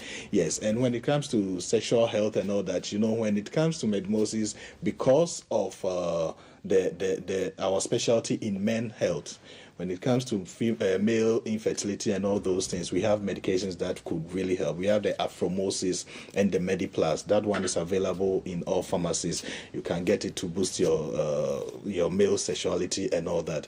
And the women too, we have the Femacure X. That one helps with menstrual issues. So if you're a woman, you're having any challenges with your menses, it's not flowing as it should, painful menstruation and all those things. Sometimes certain form of conditions like the ovarian cyst, fibroids and all that, small fibroids and all that, they happen due to hormonal changes within the system. So if you take Femacure X, it's able to prevent all these things, especially if you have a family history of it. The Femacure X will help align your hormones in a way that it will prevent you from getting some of these hormonal issues. Right. Thank you so much, Dr. Say. We're out of time. We have to go, but let me just rerun our viewers through some of the conditions: prostate enlargement, male and female infertility, sexual dysfunction, cholesterol buildup, peptic ulcer, urinary tract infection, etc. Go to Medimosis everywhere. Their center is in Ghana, in Accra, and in Kumasi. Products on the market: Prostacure T and Prostacure X capsules, MediPlus and Afrimosis, Femacure X capsules, which Dr. Seya just talked about, to deal with menstrual health issues and, you know, the whole female reproductive system, and the MediPlus and Afrimosis to deal with infertility and all of that. There's also the garlic capsules, the Medimosis garlic capsules, the famous Medimosis garlic capsules. That's our time with Medimosis, our proud sponsors this morning. I am Altiti Saida Sadek. For more information on this, go to GTV Ghana. We streamed live there. I was speaking to Dr. Prince Osei.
You're watching GTV Breakfast. My name is Kafui Day, and we're looking at the issue of the 4 vacant seats in Parliament.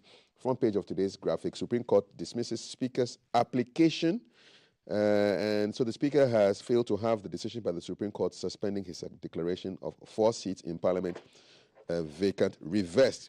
It was a unanimous decision by a 5-member panel of the court.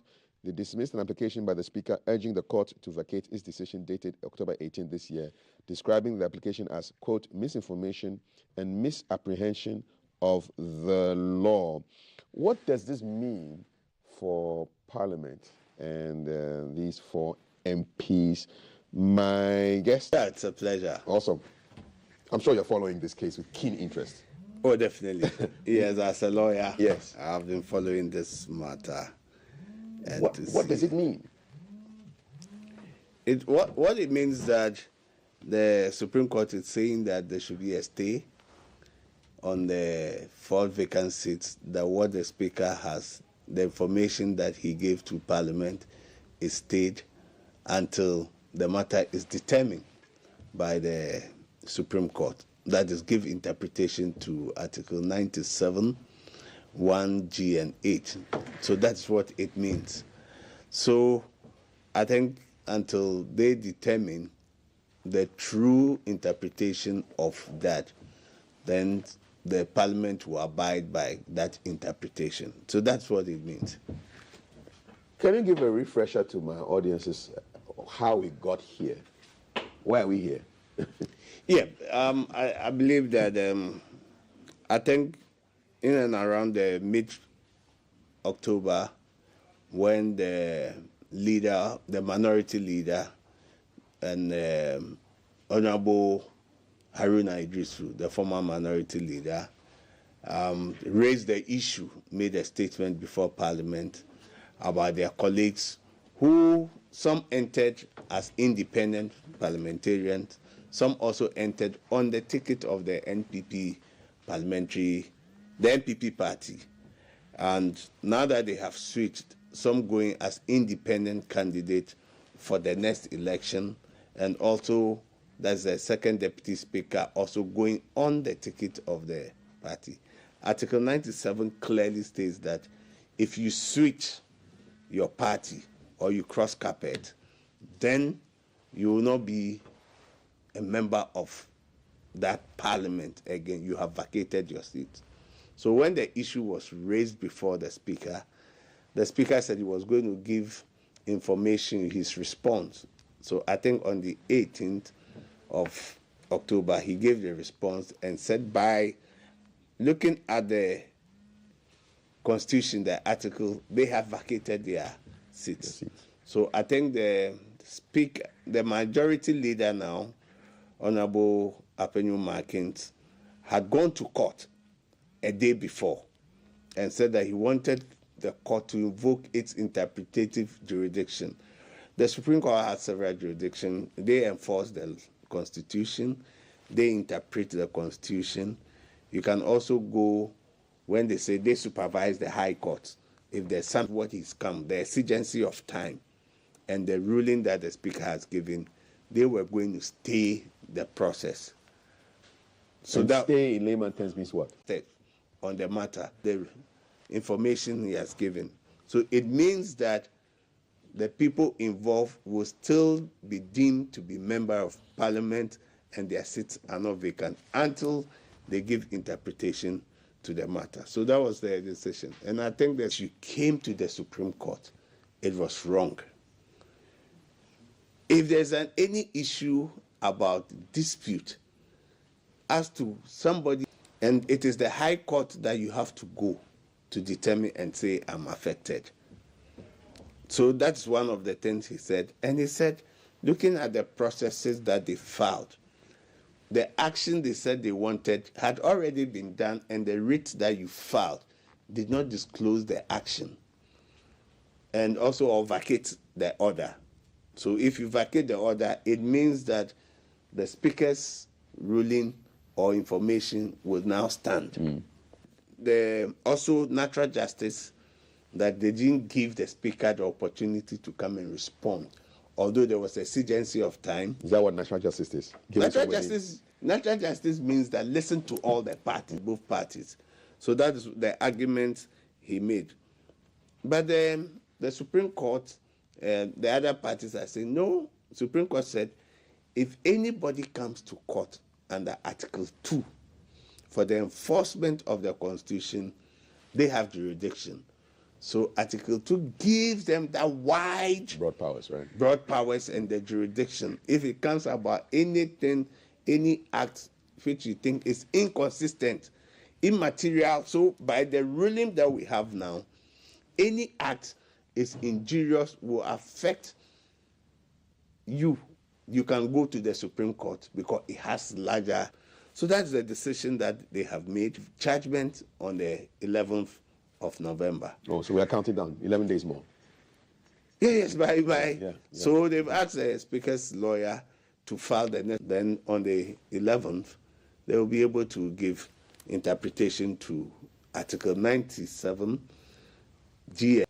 Join another party whilst you are in this parliament on a different ticket. You can be on another ticket in the 9th parliament whilst still in the 8th parliament. So that's the interpretation they are going to give to us. And I believe that this decision that has been given, I'm sure when it is served on the Speaker, you know, normally it is not what we hear as lawyers, what we hear in the media and the rest that we work with. It is when the process is served on you. I'm sure the Speaker will know what to do. I believe the Speaker, his experience, he's a matured person, he's a lawyer, he's a politician, and I'm sure that this country will not be plunged into constitutional crisis. I can see some overtures. Yesterday, I think the Council of States were with the Speaker, and there have been a publication to that effect.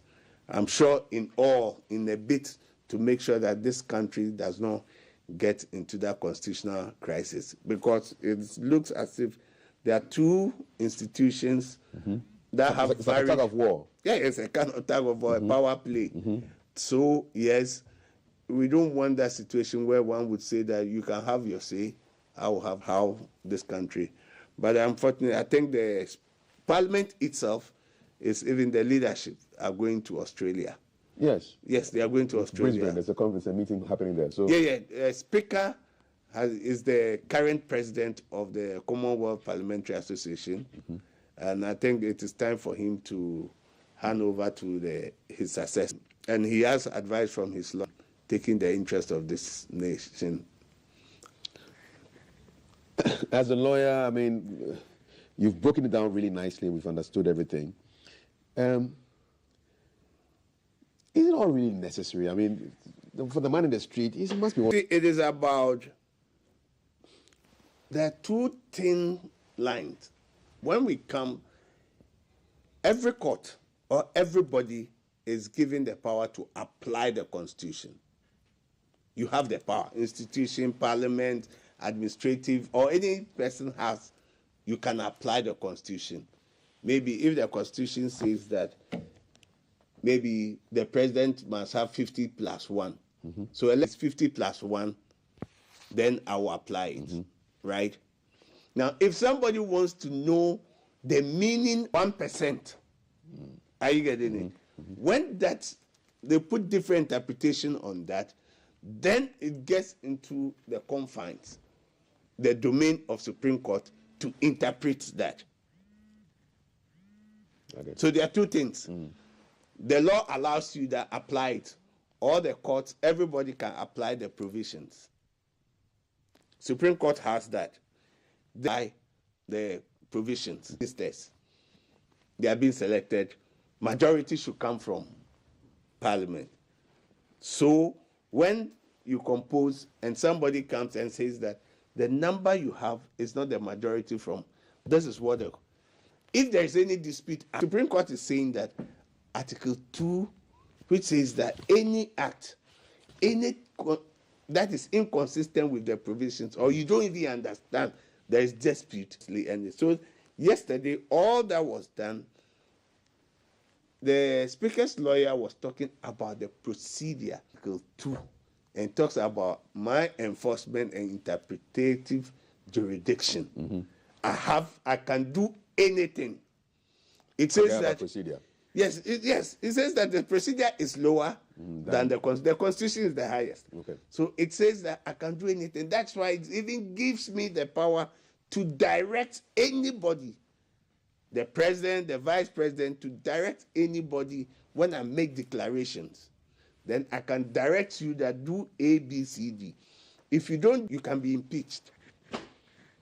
So that's where we are now. That's where we are now. You're watching GTV Breakfast. That's where your eyes are right now. And my guest is Victor Kojoga Adawudu. He's a lawyer. And we're looking through what happened with the Supreme Court dismissing the speaker emanated from this decision. Take a look at this report on GBC News. There's nothing like a personal interest, no personal interest of the Speaker of Parliament. And that's the point I sought to make. That indeed, when it comes to constitutional actions, the most important interest is the true and proper interpretation of the relevant provision of the Constitution. His representation, even though I know it's not the Speaker from having representation. If the Speaker wants to have a lawyer, the Speaker must procure the lawyer lawfully. And I know for a fact that he has not received any PPR approval. And so he's in flagrant violation of the provisions of the law. And that is what we sought to bring to attention. We are in a crisis because there is the Speaker, as head of the legislature, doesn't agree with the decisions of the Supreme Court taken on the 18th of October, right? But today, from this decision, you can see the import of it is that the crisis is not coming to an end. It's a crisis because, the Speaker adjourned Parliament indefinitely, right? This decision is reiterating, that's reaffirming what the earlier Supreme Court decision of 18th October. Then it appears that we are not out of the woods yet. We are not out, at least logically on paper, because this is to say that the Speaker is wrong. And Mr. Bagbin doesn't look like somebody who would take this lying down. So it means that we would expect more fight. I think that it all lies with the speaker. The speaker will know what to do when the order is served on him. It is only the speaker who can convene parliament. He's the one who adjourns parliament. And technically, could he keep parliament in suspension till election? No, that's why they are also invoking some provision that when they sign, they can recall parliament, recall. But has the issue been resolved? Who is the majority? That issue has not been resolved. So, you see, and I agree with what Martin was saying, that there's crisis. It is still that we have the crisis. That's why you can see the backroom machination. But you see, where it is about the speaker, the person who sued, the majority leader, sued the speaker. The speaker did not go as a defendant that he has a personal interest in the matter. You see, and let's distinguish speaker, parliament, and parliamentary service board. The parliamentary service board can procure any lawyer for the speaker. We don't even know whether the lawyer was doing this pro bono. So when you raise the issue, he kept it. Why his service has been procured? He knows. The man wanted to reply in court. But you see, the court, being very mature in its wisdom, said he should keep quiet because they know that there is a letter to that effect, whether he was properly engaged or was not engaged. You know, sometimes I think that we should be truthful and say as it is. But I think the way it is going, I just pray that other institutions, the elders, the statesmen in this country, I have said from day one that this is a political problem that has been caused by politics. Let's use the political solution and engage to be able to resolve this. But if we think that it is, yes, strictly legal, and the legal, yes, it will be done. The decision will be set. But is there a way around it? And if there's a way around it to prevail, like Martin said, he will just want to take everything lying low to show that I've been defeated. No, I don't think he will do that. But I'm sure that wisdom and maturity will prevail in this matter. I thank you very much. Before I go, let me just, with my condolences to one of my mates, Bride Obin Menu. I pray for God's comfort for them and be with them. And also congratulate Dr. Something. From persecution to freedom. Yes, from persecution to freedom. Thank you so much, Mr. Victor Kojoga Adawudu. So, lawyer, going through the issues on the controversy around the 4 seats in Parliament, whether the vacancies and the Supreme Court dismissing the Speaker's application. I wish you a beautiful weekend. Thank you. All right. Headlines continues with my Thursday guests. You stick around. Don't go anywhere.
We start. How things they go? How body? Everything okay? Family good? Pickings, wifey, husband, everybody cool? Yes, Charlie. Sweet me while I say I day here, and my other brothers they here with me. Reverend Dr. Lawrence Tete is president and founder of Worldwide Miracle Outreach, and Sheikh Karimi Ashabu. If you were to speak for our chief imam, national chief imam, gentlemen, I greet you. Oh, this English will be the type of English we all speak. We always speak. It be lingua franca, the whole country. The best language. Everybody they hear. Very happy. By His grace. Let's have small fire hit you last week. I tell you. Oh, so we won't start. It's cool. Okay. It's cool. Let me unconditionally say sorry to University of Ghana, Legon. I think most people will not know that I have had a long-standing relationship with University of Ghana. But for my scholarship to Hungary, I want that well. We will not just throw it into the pit. I must also say that I've done a lot of programs for University of Ghana, even as a man of God. I've spoken in conferences and seminars, I've organized crusades. I've also been a blessing to the university in diverse ways. There are many professors, lecturers, leaders, vice-chancellors, pro-vice chancellors, the deans that I have personal relationship with. We should not also forget that the leadership now, most of them, whether be my age group or maybe whatever, but the last thing I want to do is undermine the credibility of a serious university like Legon. I apologize unconditionally. My message last week was not intended at Clergy. I felt I owed the responsibility of cautioning the children. And so if it has not sung very well, I stand here today in the spirit of maturity and respect for the university and also respect for peace. Yeah. I say sorry. Sorry unconditionally. I apologize and I mean it. Yes. I don't know how I could have presented this one, but I'm happy I had a chance to reflect on it. I wrote the letters myself, and I went through with my family. I think my wife, my sisters, my brothers, and remember we've come from a background that everybody reads, so we decided that that is a way to go to say sorry. And also we also put this sorry as an example that in leadership you take responsibility. I take full responsibility of every choice of words that came, and also my apology. But I also want to put on record that we should pray for our youth. It was unfortunate that I zeroed into University of Ghana when I could have generalized it that in the days we live in, our youth are too open and we should help them. And as parents, we should all be instruments of help to the generation. But let me use this medium to say sorry to the leadership, the management, the vice-chancellor, the chancellor, and the entire staff and student body of University of Ghana, Legon. For that fulsome apology. Sheikh. Oh, it's great. I have great respect for Reverend. You know, when it came to my notice, you sent me a message. I quickly sent me a message. Yeah. I sent a message. I began shivering. I said, look, because we sink together, or we float together. I don't know whether he has also seen it. And I noticed it was midnight. It was 2 a.m. I thought my brother was not sleeping. I wanted to know how he feels about it. And what he quickly replied was, oh, he's open to whatever we want to do. And if it requires that he has to apologize necessarily, I mean, he will do so. And I sent him and said, look, that was courageous and humble enough. That's our communication. Yeah. So for me, it's part of our learning curve. As we speak, people listen to us very well. And we are also not perfect people. We try our best to provide leadership and to be part of the nation's decent mind when it comes to where we also have to say something to guide. But it doesn't mean that we are also a perfect people. So it's part of our occupational hazard that maybe at one time just a little slip, but the great victory is to recognize that something has gone wrong and to come back and say, look, I think there was a slip. And so I apologize. So for me, that is in that humility is a victory. So victory is not the war that you win against your opponent or your enemy. The real victory is the victory over yourself. And for me, so there's a certain great lesson for myself, and indeed for anyone who is listening to us. Humility pays a lot. And I'm sure there is a message in the Christianity, as there is also in Islam, that God raises to the highest pedestal those who humble themselves. And I'm sure there's a biblical rendition of that wisdom. So congrats, Reverend, for that lesson that you've given to the nation, especially to our young ones who are listening to us this morning. And let me also thank the entire leadership of Ghana Broadcasting Corporation, GTV, the Director General, and the entire management team. And of course, it goes without saying, halfway on your breakfast team. The messages I've received, especially when I sent the message of apology, people who have called to congratulate me for my humility, it's mind-blowing. It also makes you realize that people watch and listen to you, and they watch how you respond to things. So I must say, we are trying our best, and like she rightly said, it's been a very interesting curve. We get up early in the morning to come on Thursdays, to come and sacrifice to speak to the nations. And I'm happy that we are able to do it. But once again, I salute University of Ghana, Legon, and I want you to know the relationship is not gone at all. That is our university. Thank you, gentlemen. Earlier on, I spoke with representatives from the Ghana Pentecostal GPCC. I want to get it right so that I don't make any mistakes. Ghana Pentecostal Peace Campaign. The theme is "Let Peace Prevail," and they were lauding. And I understand it's a coalition of religious groups, both Christian and Muslim, all come together for the peace campaign. And they were lauding that. When I asked him, one of the guests, what the greatest threat to peace was, he said it was, politicians taking advantage of religion to try and sow division. And when in Ghana we have that kind of collaboration and cooperation and love between the major religions of the country. And then I reminded them that, look, on Thursdays, we have that expression right here on the desk. Yeah. When you and Reverend come around to speak on issues of national interest, far above political or partisan issues. And they were quite excited about that. And so this peace campaign is being launched this Sunday. Any thoughts on that? Quickly on the back of this information, my greetings to the leadership of the Ghana Pentecostal and Charismatic. Yes, Ghana Pentecostal and where is Charismatic Council? Yes, GPCC.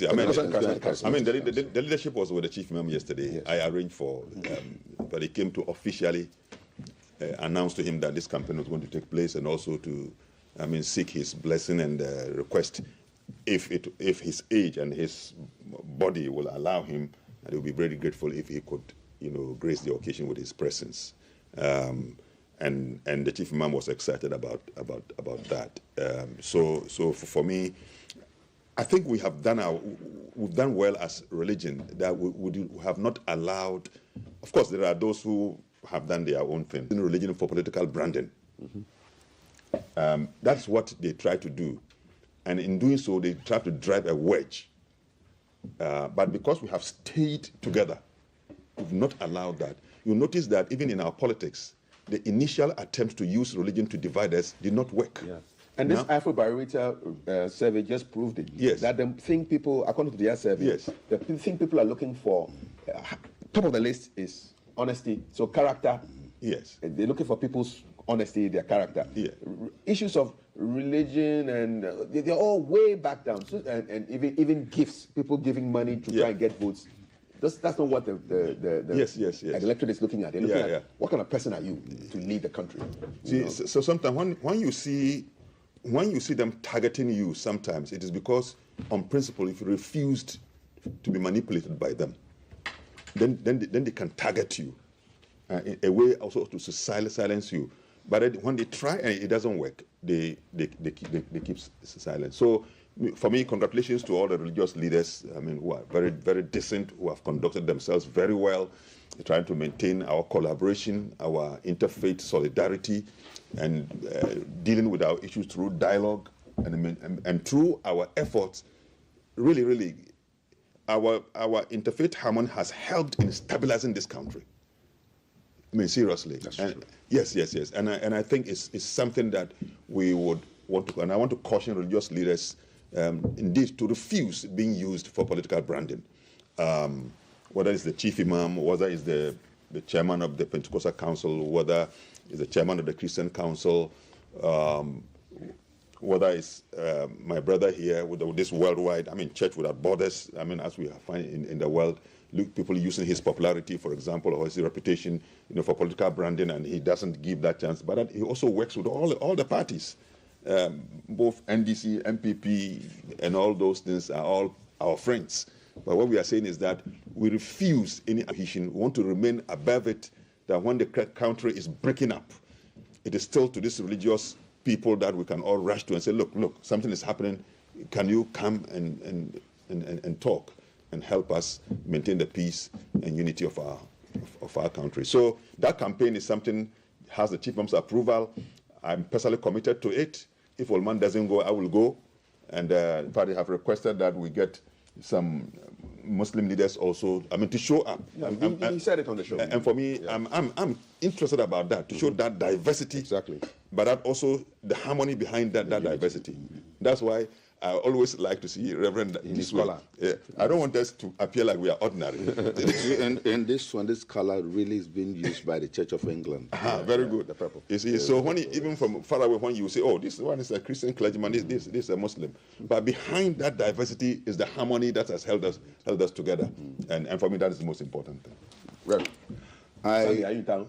Unfortunately, I had to be on this program today because I wanted to render the apology to University of Ghana. Yeah. I'm preaching in Basel, in Switzerland. So tonight, my team, I mean, about 20 of us are going. Wow. All my team members. So all of them are excited now that they are commend the GPCC. I watched Emmanuel Tete and my other colleague this morning myself, and they are my brothers. And I'm happy with what they said, and we are all for it. Fortunately, I serve as one of the apostolic fathers of the land, so we are fully with it. And we want to all go to support. If I was in the country, I would have come. By all means, would have been there, because this is something I believe in. We must be envoys of peace, ambassadors of peace, for want of a better word. And these are the things that we are supposed to be doing. As we speak now, the nation is at a very interesting verge. Kafui, go Ghana today. Back then, the Supreme Court. It is very sensitive. There should not be tension between Agbangbagbe, our Right Honorable Speaker, and Gertrude.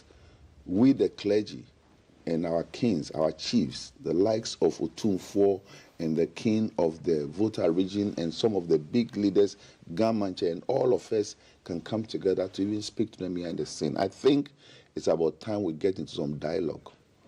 I am looking at it that, yes, we are reading the Constitution, we are getting legally, but let's get behind the scene talks so that heads will be cool, so there's a little bit of maturity about all these things. And we need it. We need our nation together. We are just less than 2 months to election. This kind of discourse, I don't think we need now. Yes, it's going to be in school, the system of government, the legislature, the executive, the judiciary, the separation of power and checks and balances. I think that is where we are now. But the interpretation must be done. Think about Ghana first. Think about Ghana first, and let us not bring Ghana into a big dispute. We've been to other parts of the world where we court is very powerful. Our parliamentary leaders very powerful. And of course, both of them are lawyers. The Right Honorable Agbangbagbe and the Chief Justice are lawyers. So definitely they even have a relationship already. So let us see how we can create some point of convergence about the current situation. And I pray that God, 2 Corinthians chapter 7, verse 4, and the scripture all of them know very well, that if my people who are called by my name will humble themselves and pray and seek my face and turn from their wicked way, then will I hear from heaven, forgive their sins, and heal the land. Some of us are not lawyers. I'm not a lawyer. So I cannot interpret it. We read the Constitution, Ghana first. Ghana should be above CPP, because whatever we say we do now will be a record that will be used in the coming years, and we should not do anything. Is that your choice of words at this time is very important. Don't throw words about that will make people take a strange position. Both NPP communicators and NDC communicators, the tension is very high. Let us be mindful. Let us not try to impress the leaders at the expense of the entire nation. A level of wisdom that will make us realize that GPCC, he told them currently, he said all the countries in the neighboring sub-region rush to Ghana here because there's no stability in there. We should also not be ungrateful to God. That will also undermine the peace. You see, I think that, like I said last week or so, our politicians should look at Ghana beyond themselves and beyond their parties. Currently, we are in this constitutional crisis. The situation is being exacerbated now by the renewed outbreak of violence in Boko. Can we imagine close to almost just 1 month to election, we're in this crisis? And 275 politicians, lawmakers, do not see this as an issue. They are gripped in this vortex of adversarial democracy, adversarial partisan engagement, that this situation comes, and then cool heads behind the scenes cannot sit. So this is where, if these parliamentarians will not be able to see it this way, then the wisdom and doubt, the wisdom behind God granting the speaker, because you see, the speaker was on the verge or had intended to exit politics. Yes. And he made this publicly known. There is a reason why God turned the thing around. Overnight. And brought him back, but this time at a higher pedestal of the politics, makes him the Speaker of our Parliament. There is the reason why. And I know he's a Catholic. Yes, he is. He's a Christian. And so he can rise beyond that. It's not so much about his personal ego, about whether his origin, where he comes from politically, or whether he wants to do also to please somebody. It's more about what God has given to him. Similarly, our Chief Justice, the same. Just with the exit of the former Chief Justice, God triggered the process that all of a sudden she rose to this level.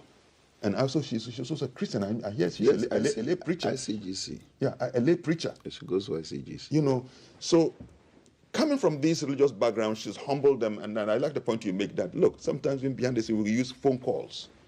Look, can we sit down and look at it? Let's put our nation in front of us and see, is this something we can do together to release civic? If they have not thought about this, then we are using this platform to really release. We are speaking to them now as brothers, who also recognize them for where God has placed them, for His own purpose and reason. They should consider this. They should not be part of the process to break this country apart, to tear us apart. It is not why God placed them there. For a very good reason, God saw something good in them, and He chose them out of the 34 million. I was not called to be made the Speaker or the Chief Justice because I don't qualify by all standards. I don't know the law. So Alban Bagwin, Right Honorable Speaker, is a very good friend. And when he meets me, he accords me respect a lot, and that I can see that. And the Chief Justice, Auntie Tukono, women that I respect, I call them for you. I'm sure she is respected. In fact, I would say I have a great relationship with all the two of them. MashaAllah. I remember last year the Boys Brigade. I'm the National Chief Patron for Boys and Girls Brigade in Ghana. So we wanted to go, I was taking them to the presidency, to take them to the Chief Justice, and also take them to the Speaker of Parliament. And so I arranged the Air Force plane, took us to Kumasi, and we brought over 55 of them. It was a big deal. We just did little quiz and brought them. So we got to the Parliament, and the guy says, Right Honorable Agbangbagbe was going out, so he was going to a Korean meeting or some conference. He cannot meet them. I said, oh no, these boys have come all the way from Kumasi. The first time they sat in the plane, some of them, their parents were crying at the airport when we were leaving Kumasi. It was a big deal, so like they are going forever. So I had to sit in the plane, go with them, come back and return again. And so I stood at the entrance. I said, okay, at least if Agbangbagbe sees me, he knows Lawrence very well. We've known ourselves very long. He will not leave me alone. And truly, that's what he did.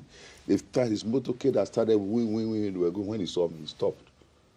So his guards were gone. He stopped. He said, my brother, what is that? I said, I brought these children that they want to greet you from Kumasi. Even if you can just take a picture. I said, what is picture? He got out of the car right in front of Parliament House for the next 45 minutes. Right Honorable Agbangbagbe, this everybody knows there, stood with us on the sun and had a chat with all of us and 100 parents. So I know how much he loves God, and I know how much Auntie Gertrude, for borrowing your word, until speaking, Otunfo was sent to the second, please wake up on this. All the chiefs, the eminent chiefs and kings we have in Ghana, do something. Chief Imam must do something. Exactly. The pastors, the clergy must do something. And hear me, those of you who are big brothers and big sisters in the legal fraternity, who have served as leading legal practitioners, do something. Auntie Georgina Wood, please do something. Auntie Sophia Akufo, do something. Who else? The Yana and the Toby. Do something. Let's just come together. Let's build these ones together. Former Speaker of Parliament, Michael Kwe, do something. Let's sit, let's talk together. Yes. And truly, behind the scene talk, I'm seeing more of an ego taking place now, and we can resolve it. So let's come together as a people. And of course, the whole world is watching us, how we handle our power. Power we should not be so much drunk with power to lose sight of the privileges the nation is giving to us. And especially this thing, I say this thing to the lawyers and the stakeholders and the parliamentarians, because commentaries we hear sometimes, interviews, you hear certain interview come from certain point, you know that it's too strong. I mean, and before you the continue, insult. I heard somebody was saying that, Gbagbe is not a type who will not allow himself to be defeated. You see, once you say this, it's like an entrenched position. Right? What are you saying to his ego? And and the ego is the biggest problem for humans. It kills. Ego. I learned about ego late in my life. Kills. I learned about it. I didn't think about me that I didn't know that, these things are caused by ego. And once you get your ego involved, it is the basis for your arrogance and haughty nature and how you treat people. And that's why we always will say that once you defeat your ego, you have won the battle. But if you allow the ego to have victory over you, to dominate you, that is when you become the one who stokes the embers of conflict and violence. And remember, we want to say together, we share this in good war. And there has never been bad peace. I want to take this message. All righty. I'm going to read a couple of messages, but let me, we can never forget about this. So, UTAG has suspended its strike and reaffirms its stance against Galamsey. The divisional chief of in illegal mining activities. Residents in Kofi Pari are threatening to vote against the NPP over Galamsey crisis. The Institution of Engineering and Technology, Ghana, is urging peace and unity in Boko amidst calls to address Galamsey challenges. Well, an investigative journalist is claiming that the task force to fight Galamsey is powerless to stop the issue. There's an open letter to the president on his on issue of putting the presidency on the line. The BBC is reporting that Ghana's illegal gold mining industry has caused environmental destruction. Well, they're telling us what we know. Ghana must stop Galamsey because before it sinks the country. Deutsche Welle, the German broadcaster, has a piece on how illegal mining is threatening our future. And a court has sent Atimokwa Chief's Galamsey case to the Chief Justice for jurisdiction. It's happening, and people are still suffering from this whole illegal mining, artisanal mining, small-scale mining. The health hazards are very clear. There's lead, there's cadmium, there's mercury in the water. So let's keep our eyes on the ball. Hashtag Stop Galamsey. Now I'll read a couple of messages and we wrap this up this morning. Okay. So, good morning to our revered Reverend and Sheikh about how they navigate security issues. I'll say, Kwabena, when did a lack of representation in Parliament ever become a crime in the Republic of Ghana? Good morning. The good people of Sao are talking. Santrofi, Akpafu, Lolobi, and Likpe. Good morning, Sheikh, Kaf, Dr. Tete. Apology accepted. Stay blessed. It is well. Thank you. Thank you. So let's see any more messages. 0555561034. Peace can only take place when there's reasonable leadership. And let them be aware that they have their hands in whatever challenge is going on in the country. Wherever there's a bad leader, the people of the nation suffer. Okay. Look at how beautifully and in a tolerant way our clergy discuss issues. Beautiful. God bless. So those are a couple of messages that have come through. Michael is asking, what's the meaning of Supreme Court? It's a court that is supreme. I mean, you have High Court and then you have Supreme Court. The apex court of the land, that's the highest court of the land. Sometimes the obvious things are just in front of us. You start with the circuit court, the circuit court, the magistrate court, the from high court to the highest. From the high court you go to the yes. We do have the appeals court also. Appeal court. But the highest is supreme. The supreme. Yeah, that's it. Gentlemen. But can we give congratulations to I saw some pictures about Shelley Ayoko Butchie. Shelley Ayoko Butchie, and also condolences also to Ekuedonko. Yes, the family of Ekuedonko. Yes, they've lost her. I mean, look, that woman, you may not take her serious. But when I got to know that she began as an assemblywoman, look, she is a true representation of our quintessence of our politics. That she comes with a mind that is clean and pure. That she doesn't speak my big English, my brother. Yes. So from that level, how she has remained so resilient in the front until the time of her death, I would have wished that she had somebody behind her who can now crystallize her view, how she came about Ghana Freedom Party.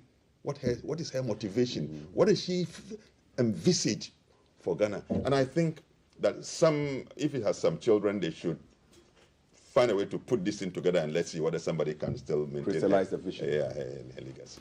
I want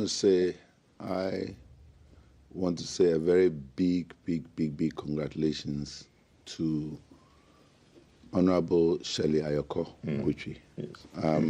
As a Ghan, I mean, this is a little bit sensitive, but as a Ghan, we for a long time now don't have our ladies taking forefront high positions. I mean, we remember the last time somebody like Georgina Wood, who became the Chief Justice, and very big thing, but it was in Ghana here. But that position she's taking goes a very long way. And I want to say, Auntie Ayoko, God bless you. The entire family blesses you. We love her. She's somebody we've known. Remember, I come from Ghana, so I can call her my sister, and I'm happy for her. That position is a big, that she's an example to our young and coming Ghana girls, that if you strive very hard, you can do it. She went to University of Ghana, and then when she finished, she came to Westminster University, where my wife also studied. So Barbara and Shalayo Kobuchi all are products of Westminster University, and she's somebody that we have a very good relationship with, and our prayers are with her. We pray that God use her and give her the wisdom, and many more doors should open. I also like one thing that the nation of Ghana has done. Both President John Mahama and President Nana Addo Dankwa Akufo-Addo and all stakeholders threw their weight behind it. Yes, I read something about beauty. That's the beauty. Former President congratulated yes, I read something about so I congratulate all of you, and I want to say, Shalayo Kobuchi, congratulations. We are proud of you. My job, no. Game Keshi, my job. No, he should no check. Ni onna nyumo iwale. Ni my job. Congratulations. This is from me, Lawrence, to you. My job. Thank you very much. Safe journey on your trips. Okay. So I'm going tonight to Basel. I'm so excited about it. Basel is. They'll be happy. They'll be happy for some Swiss chocolate. Are we meeting next Thursday? Yes. I'm coming back on Wednesday. Coming big time. So it's going to embark tomorrow. Something. I'll tell him. Hashtag GTV Breakfast. Lots of conversations on many things. So there's a school that is celebrating their anniversary today, and we will be. We have health impact of lead exposure. Very, very serious. Did you know that there's lead in Ayulo? The one that the pregnant women have been eating. It's dangerous. And then there's breakfast with Twitch forever. Stick around. Don't go anywhere.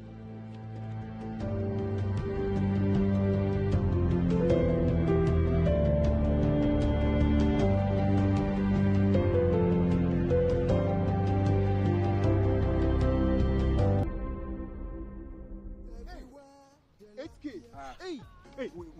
You can put it on 712 Now welcome to the luckiest. And now with me at home ticket. You can buy for yourself or your loved one. Mommy, tell mommy who's here. You're buying for me, right? Or who else? Oh. Let's choose buy tickets for others. Love you, boo boo. No, maybe straight to option 4. You need to buy tickets worth 50 Ghana to qualify. Yes, you can buy random or preferred tickets. I'm choosing random tickets. Listen, if you buy the random ticket, the system chooses a random number for you. But if you buy the preferred, you get to input your own preferred. Rated by the NLA on the Caritas platform, not for persons below 18 years. TNCs apply. The 5 kg of rice has moved from 25 cedis to 165. Hey! Boss, cement moved from 24 cedis to 105 cedis now. Hey! The kenke is 5 cedis. The fish, I have 10. DC.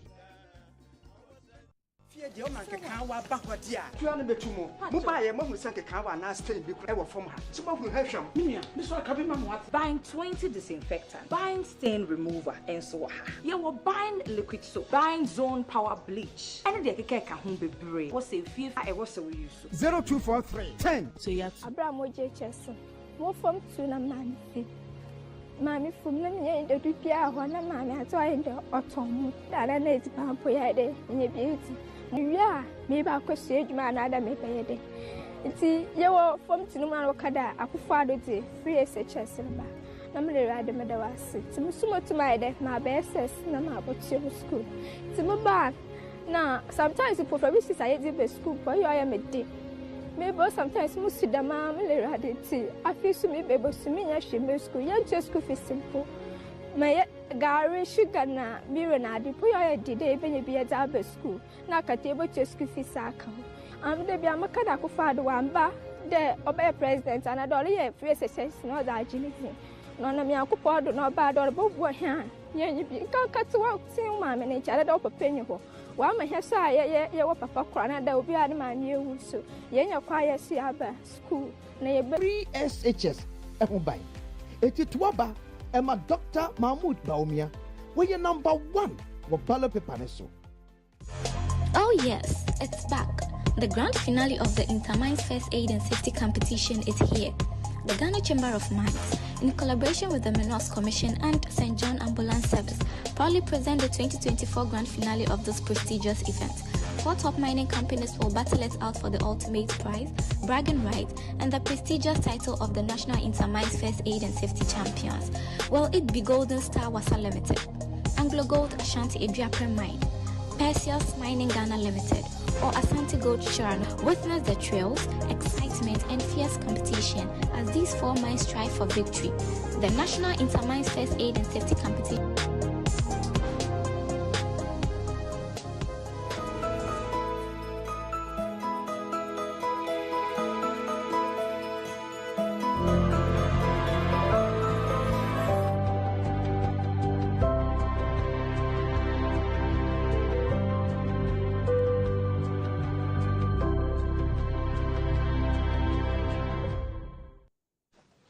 You're welcome back to the show. That's our Galamsey hashtag you just saw on your screen. Stop Galamsey now.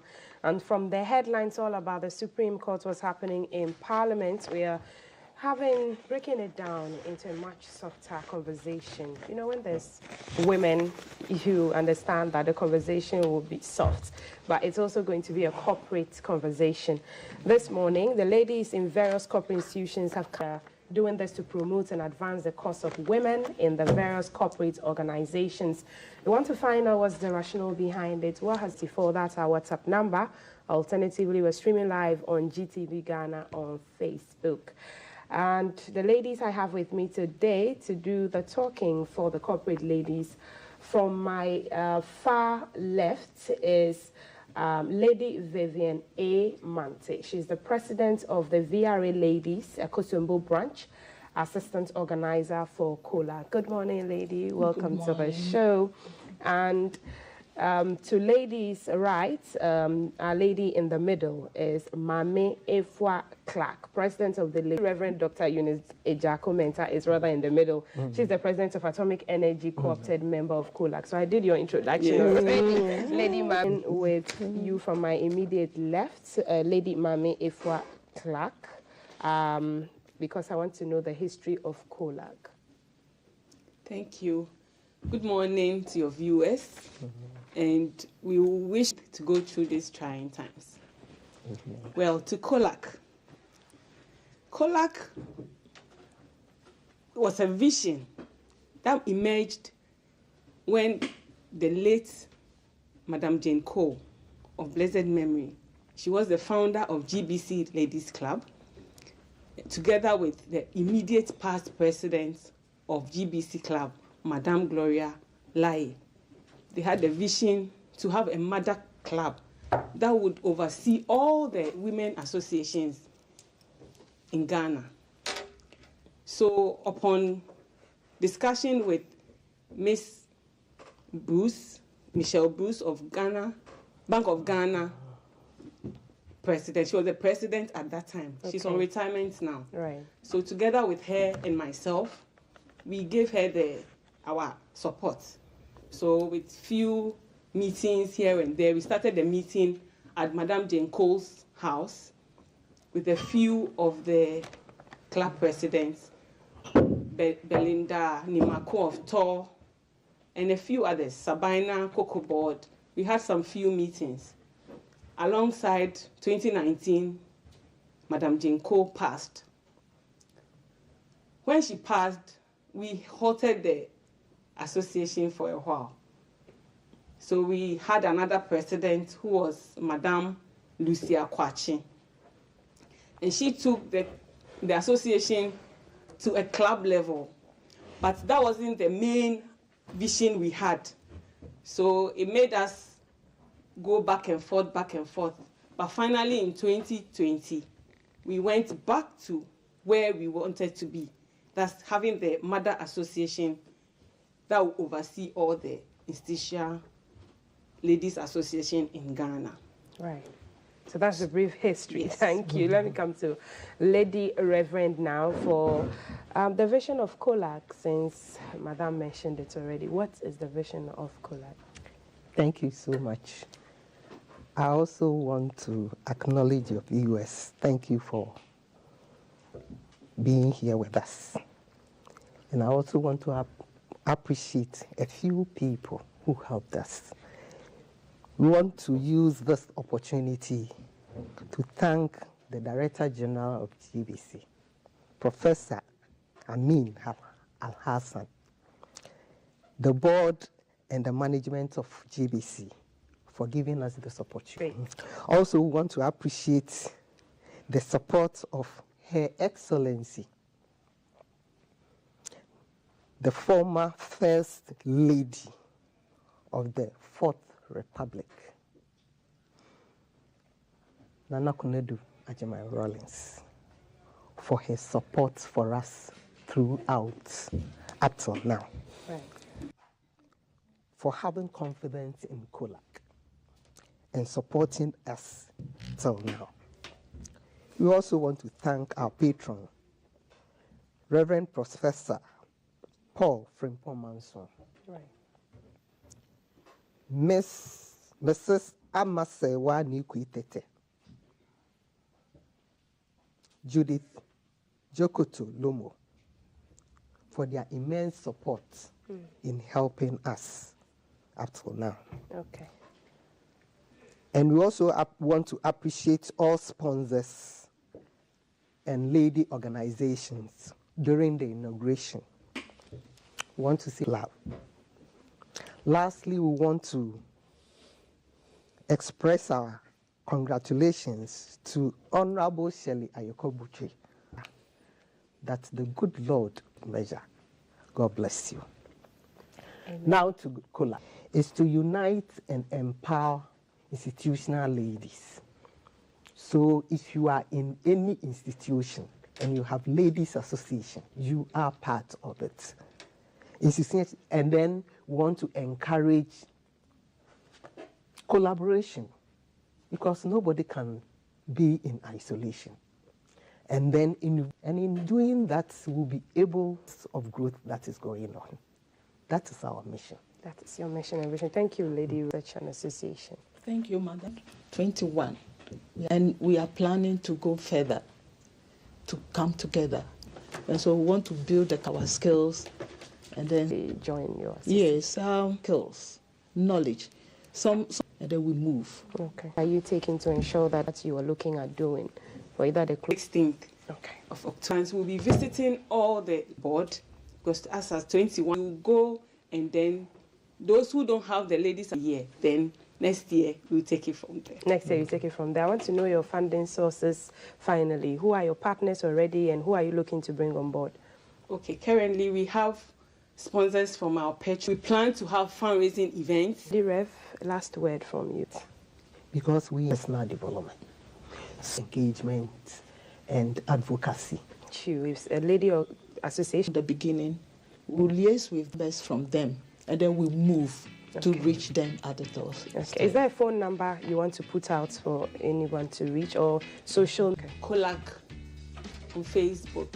All right. COLAC, yes. On Facebook, so they can reach out. They can reach out to us on telephone number 0246. Thank you so much, ladies, for coming, talking about the ladies in various corporate institutions. We've come to Lady Vivian A. Mac, a president of Legon Lady Energy, co-opted member of COLAC. Thank you so much, ladies, for your time.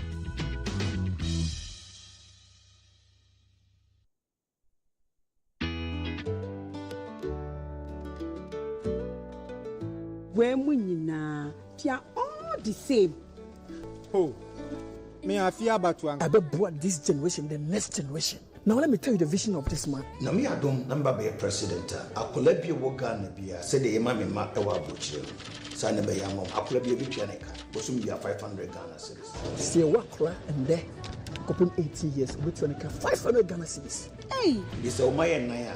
Bosumi bia na jese obi na 2000 Ghana cedis. Sa so na me be president. Omo a omo nya eduma if you nwotwe eko nkokora na mmewa so obetua omo ka 700 cedis. We build up from 80 years and when you do obetua ne ka 700 Ghana cedis. Hey, let me tell me some kra na say university so be free. We are because school free. Me, I vote for number 5. Madam, I feel 2024 election meto abane dia ma LPG. Mami posters ni bi. Na me muam nyenye campaign. O hwe krata na de to abana be number 5. Me na me to so bi. Ma share so de no e ansoma. To abana ma me. Na to ma me a me de ose e yo yo. Confia palu onu na ko. I dey fear for this year's election. I hear say ECF print extra ballot papers for back. You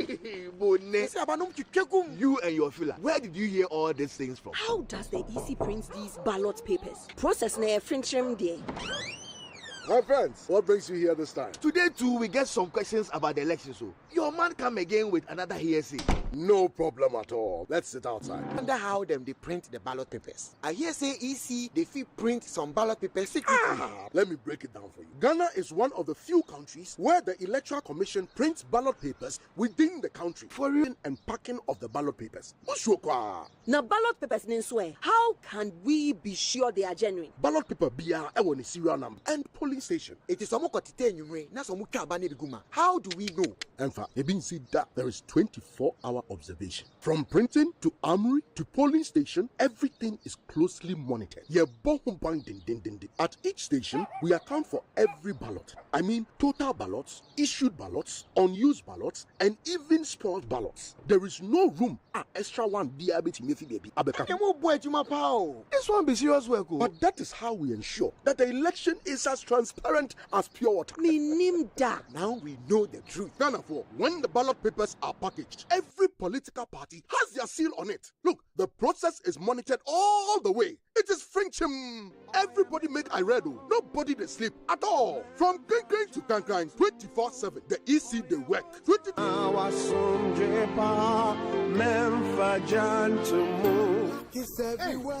8K. Hey, check numbers. *712#. Now welcome to the luckiest.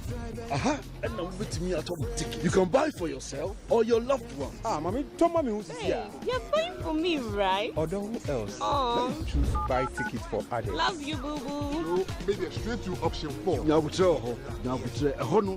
need to buy tickets worth 50 Ghana to qualify. Yes, you can buy random or preferred tickets out to your own preferred 5 digits. 5. Now follow the prompts and confirm. Now the luckiest. The luckiest is regulated by the NLA on the Caritas platform, not for persons below 18 years. TNCs apply. Abraham Objection. More from Tsunami. That's my nature so maybe. Teach them of Bobia Sana. If you grab pad and an 8 pound per day in your beauty. More than 4. I'm a singing penny. Until me what your chest in and I made you ready to me. Yeah, maybe I'll question you man. I'd make a day. Until you were from Tinuma Okada, I could father day, free SHS. I'm ready, Madam. To Musumo to my death, my best says, no matter what your school. To my bag. Now, sometimes you prefer society by school, but you am a day. Maybe sometimes Musida Mam, ready tea. I feel to me, baby, to me, I should be school. You're just go for simple. My Gary sugar na mirror put your day when you be at Albert school. Now, a table to school fees account. I'm the Biamakadako father one bar, the obey president, and a dollar free success, not agility. None of me, I could do not bad or above what hand. You can't cut to walk, see, mamma, and each other up a pennyable. While my hair say, you were papa crown, there will be out of my new so. Yen your choir see our school. Nay, but ya cash at the young day. Young good aim, my sitter. Your book couldn't I see our woman. Young Fassa Abatui, and more free SHS. Ehobai. Etituaba, and my Dr. Mahmoud Baumia, where your number 1 were ballot paper.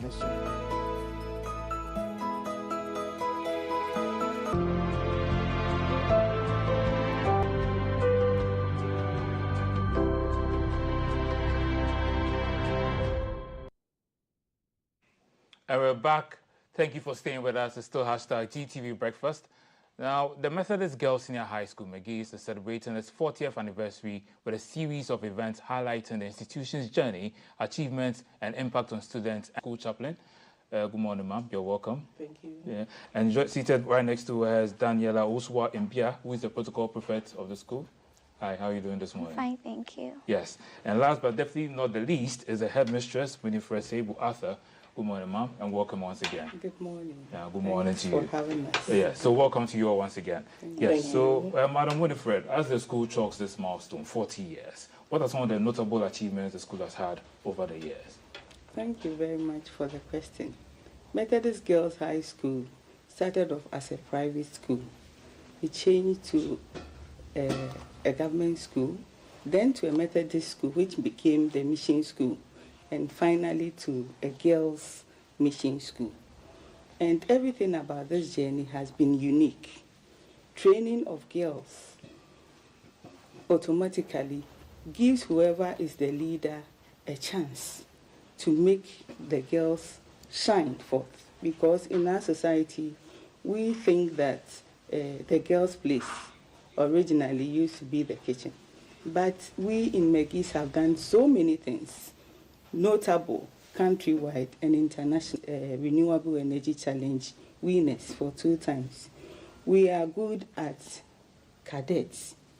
Our choir is marvelous. Currently, we are the tug of war champions for the lightweight in the country. Oh, nice. So anything you give to Megis students, they excel. And that is what we pride ourselves in. So aside the academics, we ensure that once a child is brought to Megis, because there is an innate potential, we try to tap it. So we have clubs after lunch. Okay. And every student is meant to be in one. So once you get to the place, wherever you feel you have the ability to do, we drive you through, towards that path. And this is what... So it's not always like steady to the students and the community as well. Are there any practices that the school goes through to help? Thank you. As well noted, the Methodist Girls High School being a mission school, that's a Methodist, we emphasize on the tenets of Methodism. And so in our school, we embrace everybody coming from diverse religious groups. But in our school, we have our devotions, and that is from 6 a.m. to 6:30 a.m. And then on Wednesdays, we have a whole 1 hour, 30 minutes devoted for worship, counseling, and then hymn practice.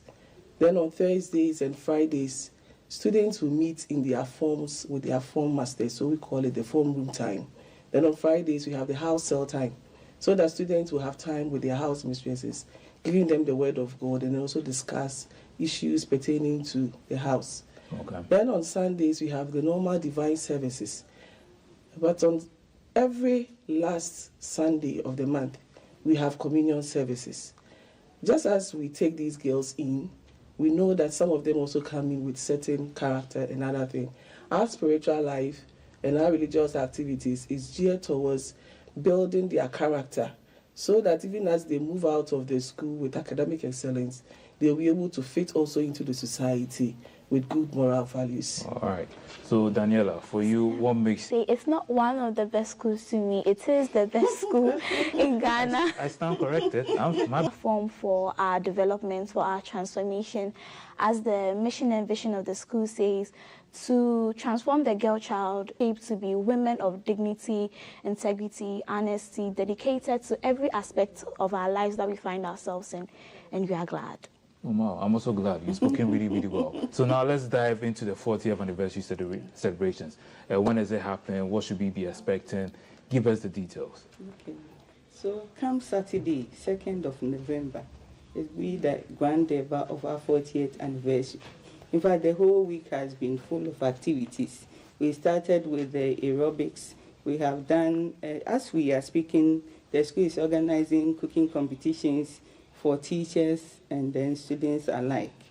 And tomorrow, on Friday, God willing, will be the grand deba, where we hope and wish that all Ghanaians who are interested in the training of the girl child will pass by and help Megis. Okay. Any special guests of honor, the alumni who are passing through and all that? In fact, we have special people coming through. The Vice President of the Republic of Ghana, the Kwapim Hini himself.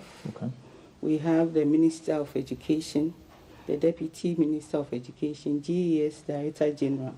We have the guest speaker in Reverend Dr. Joyce Ayi. We have the Gender Minister coming. Then we have our presiding Bishop of the Methodist Church also representing. Oh, wow. And our old girls, of course, are going to come also. Madam Manifestos, you're going to keep all this information to yourself. Reverend Josephine, do you have anything to add to what she said? To add on to what she said, we are expecting the entire world to be present in Megis, so that we celebrate 4 decades of innovation, God's grace, good morality, and academic excellence. Yeah. Okay. So, Daniela, I'll give you the final word. Anything on your mind you'd like to tell us now before we leave the studio? Please, we would like to say that as McGee celebrates 4 decades of excellence, we are regarded as the best school in Ghana. The best school in Ghana, and growing numbers of students are massive. The McGee's is becoming a sought-after school day by day by day. And we would need things or facilities that would accommodate the students that come to the school. So our anniversary, the 40th anniversary, is due to the renovation and refurbishment of our dining hall. Okay. Yes, which is doesn't speak well as of our school of great prestige as McGee's. Yes, because now we go to dining in batches.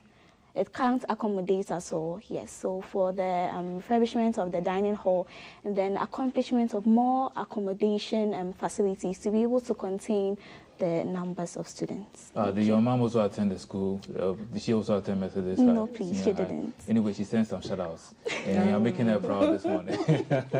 So the conversation is over. It's like, are there any more details to share before you sing your school song? Oh, that's it. That's it. Okay, so the time is it's like, so now take us to Methodist Girls Senior High School. What makes it the best school? Yes. So take us to the school song to wrap up. Golden bells, right from the east, stand firm, remain focused. So golden bells, right from the east. Methodist girls, Methodist girls, Methodist girls, they're golden bells, right from the east. Stand firm, remain focused, so golden bells, right from the east. With honesty, integrity, and industry, our values in mind. Sleep not, rest not, victory our way. Stand first to the crown of glory obtain. Fly high, fly high, fly high, in dignity as an eagle to the sky, as an eagle to the sky. Meggies, Meggies, Meggies, Meggies, bells, arise. Don't arise yet on the school premises. I was joined by the headmistress, Winifred Sebu Arthur, the school chaplain, Reverend Josephine Dennis Ofori Quantin, and the protocol prefect, Daniela Owuswa Mbia. Thank you all for coming. I wish you all the best. And thank you for having us. Yeah. God bless you too. You was so man I need I want them with him at Uber Bolon, Sten Chawala, at lost. So me, ask your homie, and bring up. I saw we never my company knew the cause to go. The maestro, you got it one off. When you should be the man, which is so though. So Uber Wuhan, and I was like, no stem because of nada. You're welcome. Good morning, thank you. Yeah, and then there's Philomena Esi Annan, who is also the past Ola Girls Diaspora representative, London, UK. And they stay there without rent or anything. And then the Ola Girls, Bishop Owells, and then started 1974 with those 32 students and 3 staff members, 2 nuns and 1 Ghanaian part-time lady. The school grew because of the name. For myself, I only went to Kenya from Central Region because of the name Ola on it. Initially, it went through the toddling stages, but now we can boast of a school that has grown to a 50-year-old school. Yeah, starting from 32 students to 32, now. Yeah. And out of that, a lot of the alumni have gone out in medicine and health professionals, corporate leaders that the alumni has achieved. Oh, okay. So, Angela, what does Ola mean to you personally? Oh, it means a lot to me, and I'm a very proud alumni, and we've come this far by grace.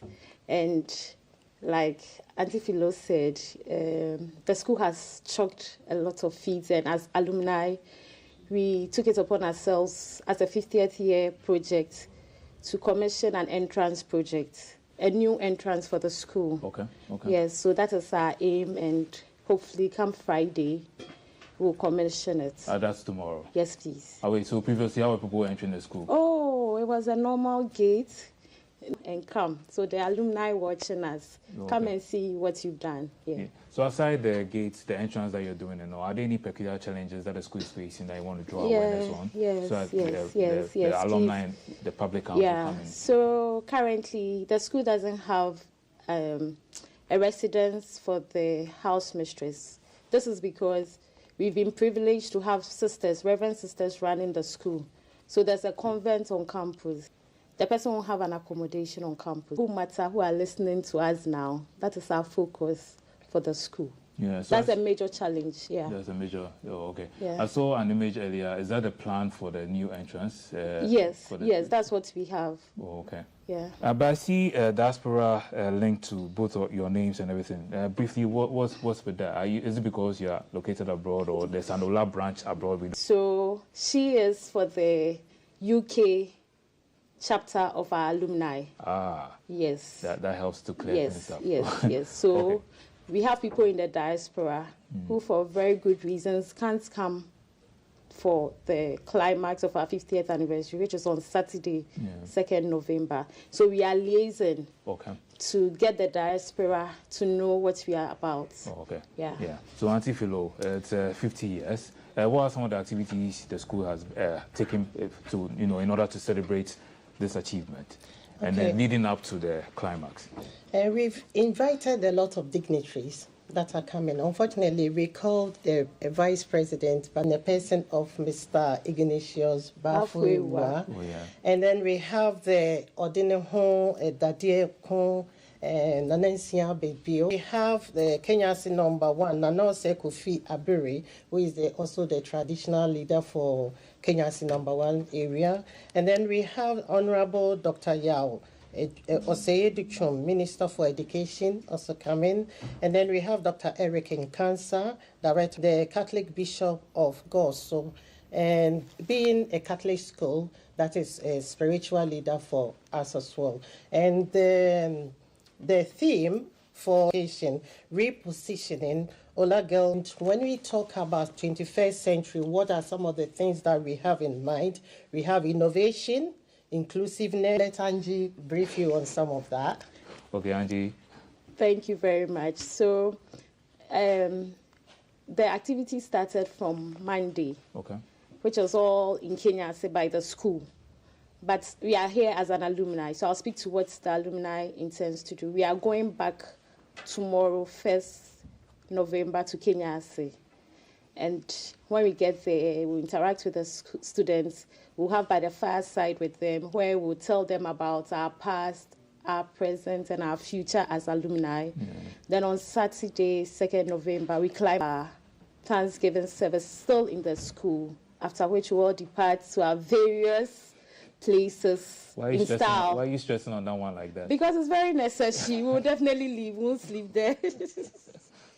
I think I will add to that, because it's not only me coming from UK. Ola has spread that started that small can do. We have so many dignitaries and so many ladies of substances that are coming. We call ourselves ladies of substances because I think we have achieved a lot through the school, what the school has instilled in us with our motto, perseverance and dignity. We're going with that. So when it comes to future prospects, what's the school looking out for? Do you have any idea? What do you hope to let other people know so that they come and attend your school as well? Okay, so when it comes to Catholic education, you can never get it wrong. So we are entreating all who would love to go to school to come or consider Ola Girls Kenyase. And for the school, in Kenyase for that matter, is no mean thing, considering the distance. If you are coming from Accra up north, it's quite a distance.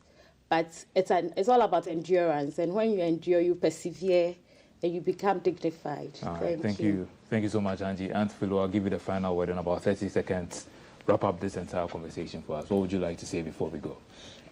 Ola has come this far, and we have far to go as well.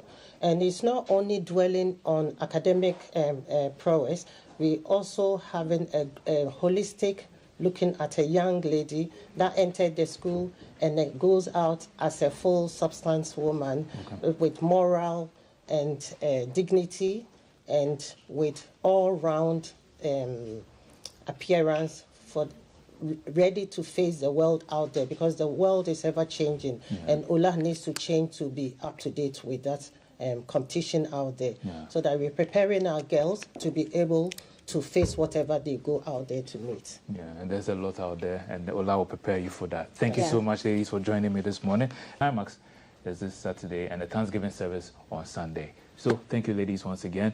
The show hasn't ended. We'll be right back after these messages.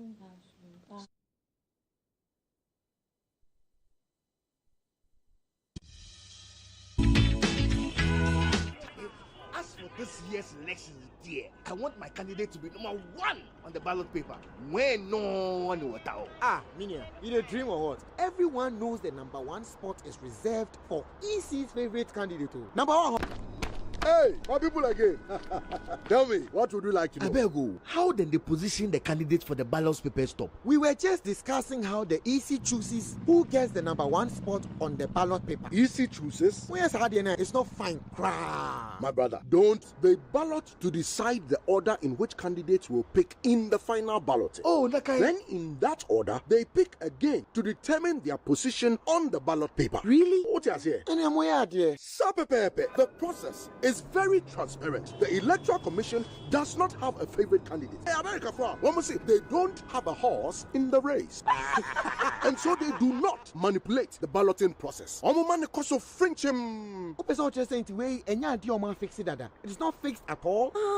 Now I understand. So all these stories about EC choosing... They are all just misconceptions. Oh. No, Caribbean him do not fall for such talk. The Electoral Commission strives for fairness in every step of the process. We won't fall for the lies again. Ghana for remember the balloting process. No, it be frinchem, it be transparent. All will be done in the full glare of the candidates, the party agents, and the media people serve day to day there. No secret for anywhere. No libi labalaba. And you play.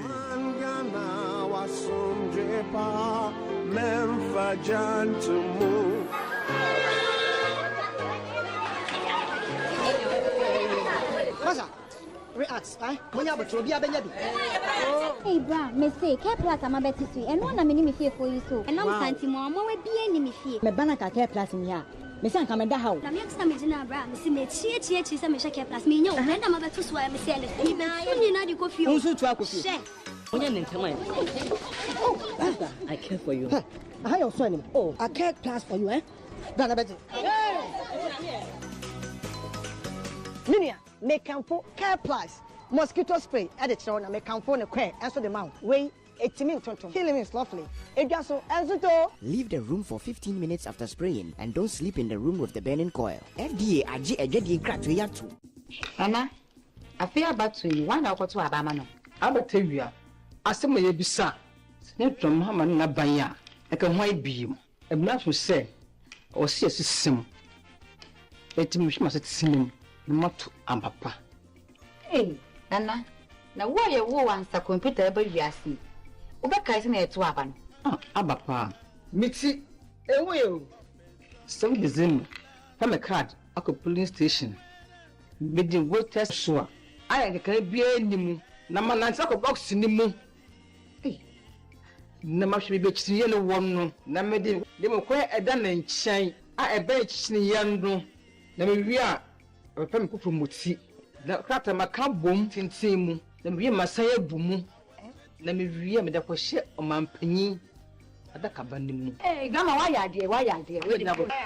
Shall I sit no more to Abapa? A dinner cry a papa bebawa brabum. To Abama John Mahamani and Hey, wait. You can put it on his tab. This is my man. Good luck. We'll radio. We are star 712. It's much of a phone. I'm on dialing the magic numbers. Star 712. Now welcome to the luckiest.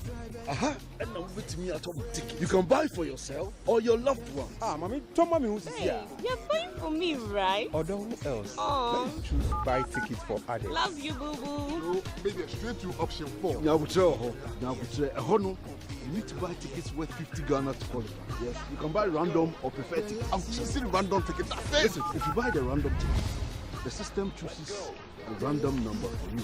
But if you buy the preferred, you get to input your own preferred 5 digits. 5. Now follow the prompts and confirm. Now the luckiest. The luckiest is regulated by the NLA on the Caritas platform, not for persons below 18 years. T&Cs apply.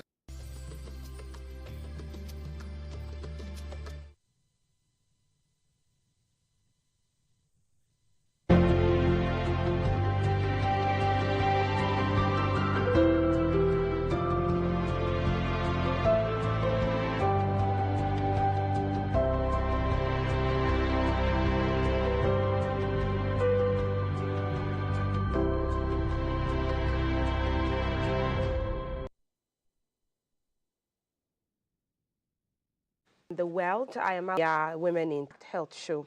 And it's very important because we'll link it to Galamsey. You've been seeing the Stop Galamsey Now videos on our screen and our hashtag and our clarion call for this to end because of its devastating impacts. But today's conversation is around lead and lead pollution and poisoning.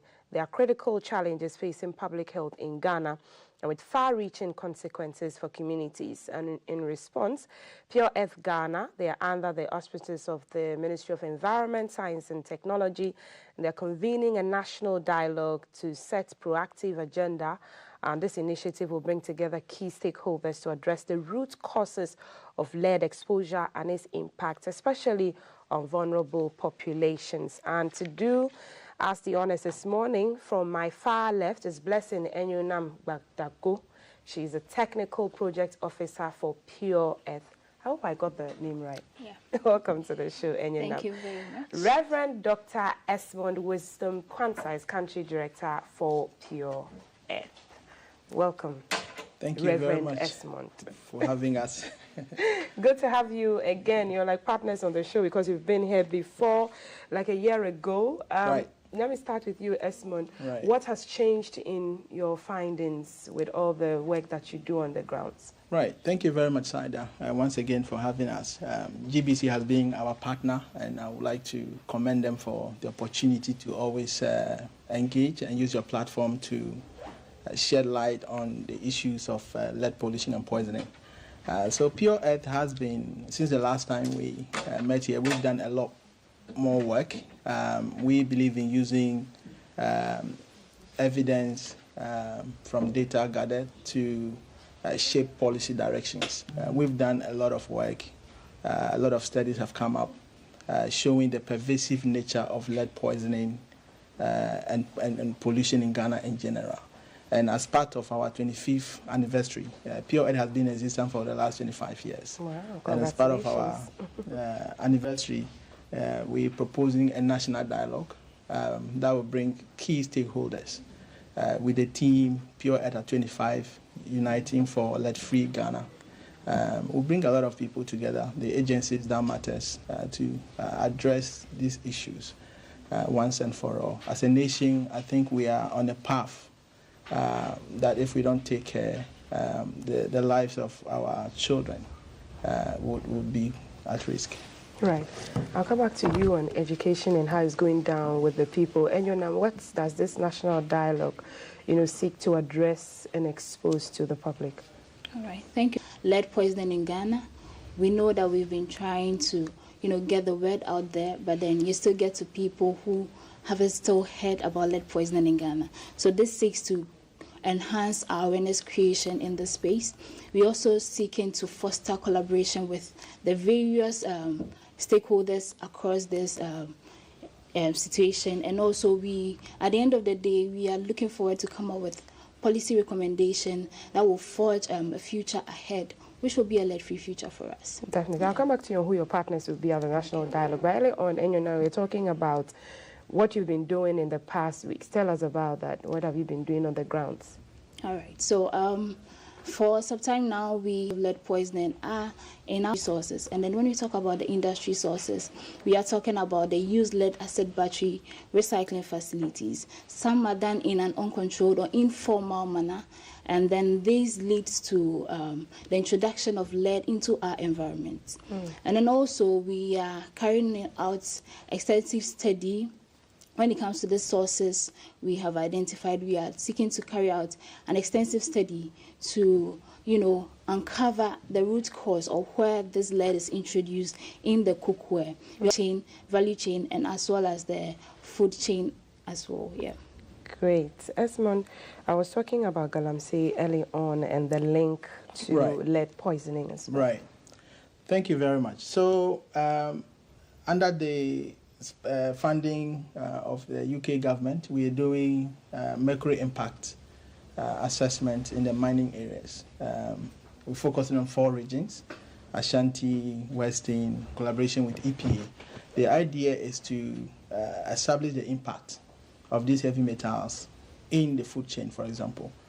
So let's say the cassava or the yam that is grown in these areas, we want to assess this to see if the mercury contamination in the soil has an impact on this. What we're also doing is working with the UK government to expand the study to include other heavy metals like lead, cadmium, and arsenic. And so far, what we are picking is that there's presence of this lead also. The thing about lead is that it is found in the earth crust. So anytime mining activities are done in unregulated environment, it brings this to the surface, which eventually leach into the water bodies and end up polluting everything around. Okay. So this is what we've been doing, and we, as I said earlier, we believe in using evidence and data to shape policy decisions, and these issues are quite a lot. And in fact, I had the opportunity to be in Ashanti region and Western region to join the team on the field, and the devastation of this illegal mining is serious. I mean, we're also looking at livelihood issues. And so people need to eat, people need jobs. And so we believe, and we've shared this with our stakeholders, our partners in EPA, that this can be done in the regulated environment to ensure the survival of our existence. The way we are going, honestly, if nothing is done about it, apart from devastation to the forestry, the land, the water bodies, the heavy metals effects on our body. It's unbelievable. Can you break it down for us? What are the graphic likely effects? Maybe we are seeing the pits open, we're seeing the dirty water, but we're like, how does it affect? And then we hear about the children who lose limbs, eyes. So the effect of these heavy metals as a result of the activities in the environment, like illegal mining and unsafe recycling of used lead acid battery, is this. In 2017, World Health Organization estimated that 1.5 million people die annually through these heavy metals. In 2019? Yeah, in 2017. In 2017, yes, 1.5 million. Yeah, 1.5 million, globally, died through this lead poisoning. In a recent study in 2019 by Planetary Health Report, Lancet, sponsored by World Bank, also revealed that 5.5 million people, globally. So it is increasing. It's increasing. And that's just about the deaths. And then we're looking about cardiovascular diseases, kidney issues. And when it comes to the effect on the children, it's unbelievable. Where about 765 million IQ points are lost in children under 5. A recent study has revealed that. And we have really, really concerned about the situation. Now, we're looking at, you talk about the deformities in children being born. The effect of these heavy metals on maternal health, it's so much. Now, the thing is that these heavy metals, when we ingest them into the body, they are deposited in the bone's marrow. And then when the mother conceives, they transfer these through the placenta into the child. And so what we see is the outcome of the heavy metal pollution, leading to this situation. Apart from deformed children, we have situations where children are born with low birth weight, even miscarriages, even before birth, and a lot of other complications. There's a limited research that link heavy metal poisoning, particularly lead, to preeclampsia, that is hypertension in women. And we know how the preeclampsia has been a huge issue in our maternal health. So honestly, the issue of heavy metal pollution and poisoning, it's something we need to take seriously. Right. Unfortunately, because we don't see the immediate effect, we don't take it seriously. But it is costing us so much. A study by Center for Global Development revealed that as a result of this lead poisoning in children, there is a learning gap of 27% between rich nations and poorer nations. Could it be the reason why our children are finding it difficult? Function. Exactly. Oh, okay. IQ loss and all that. So, of course, the immediate effect is that we see our landscapes being destroyed. The forestry is being removed by the heavy metals. The thing is that once they are introduced into the surface, they remain there for years unless actions are taken to clean up. And so the national dialogue is really important. So there's even a possibility to clean up? There's a way to clean up? There's possibility for dollars. Wow. But of course, we are talking about survival, right? Our existence. And so we need to do something to ensure that these issues are addressed. We may be contending with importing water, cleaning our sites with hundreds of thousands of dollars to get rid of the lead. And do you think authorities hear this message loud and clear every time that you do this national dialogue and you do this advocacy?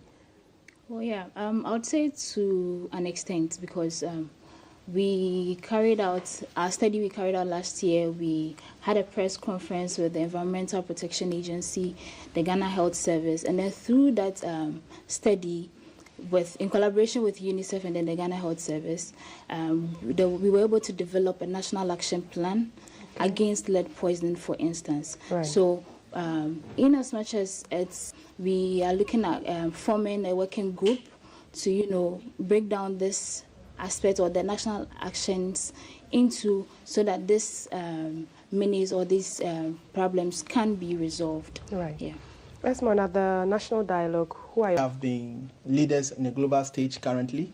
I think Samantha Powers has championed, the USAID administrator has been a champion and ensuring that the US government, Biden are all involved in this. And so they are our partners in this national dialogue. Okay. We have UNICEF as well coming on board. We also have the Ministry of Environment. We're hoping to have the Honorable Minister to be the keynote speaker, and other agencies, the EPA, Ghana Standard Authority, Ghana Health Service. These are people that matters when it comes to making policies and regulating the situation within the environment. So these partners will be part. We will be focusing on an overview, USAID to be there to also make emphatic statement, and also UNICEF, the country rep, will be around to also make effective statement in collaboration of other key government speakers to start charting a path of policy recommendations. As yes, I wanted to ask if the recommendations have been adhered to since you're working with the ministry. So the National Action Plan, we came together. Yes, it hasn't been easy, honestly. This is an election year, everyone is busy, but we've had some engagement, and that shows that they are very much interested in working with these agencies. So the National Dialogue will further advance policies, to address the national action plans that we all adopt last year. Right. And you're on the ground since you're the technical project officer. The local communities, how is the message going down with them and how are you roping them into? Okay, so I'll tackle roping them in this national dialogue. So we are extending our invitations to the industry persons, both the formal industry and then the informal industry as well as community members who live around these areas where these recycling facilities are located. So we are inviting them to be part of this national dialogue so that their voices would also be heard during the national dialogue. Can we know some of the communities that you've been to and that have some of them come and join? All right, so we have communities like Asheman and then Nkatamanso, as well as the Tema industrial area. When you go for the national dialogue, what's the future looking like?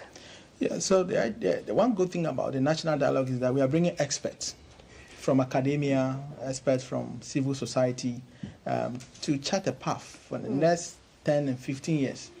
We want a lead-free or a heavy metal-free, future, especially for the children. So we'll come out with policy guidelines, strategies to support government agencies. Our mission is to collaborate with government agencies, industries. We are an NGO, as you might have known, and so our work is to support the agencies. National Dialogue would be prioritizing, because already we have designed a project to support the EPA, Ghana Standard Authority, and Ghana Health Service in addressing some of these issues. So we'll elaborate further on these issues during the National Dialogue. Where is it happening? What time? Yes, it's happening at, I've always been struggling with this name.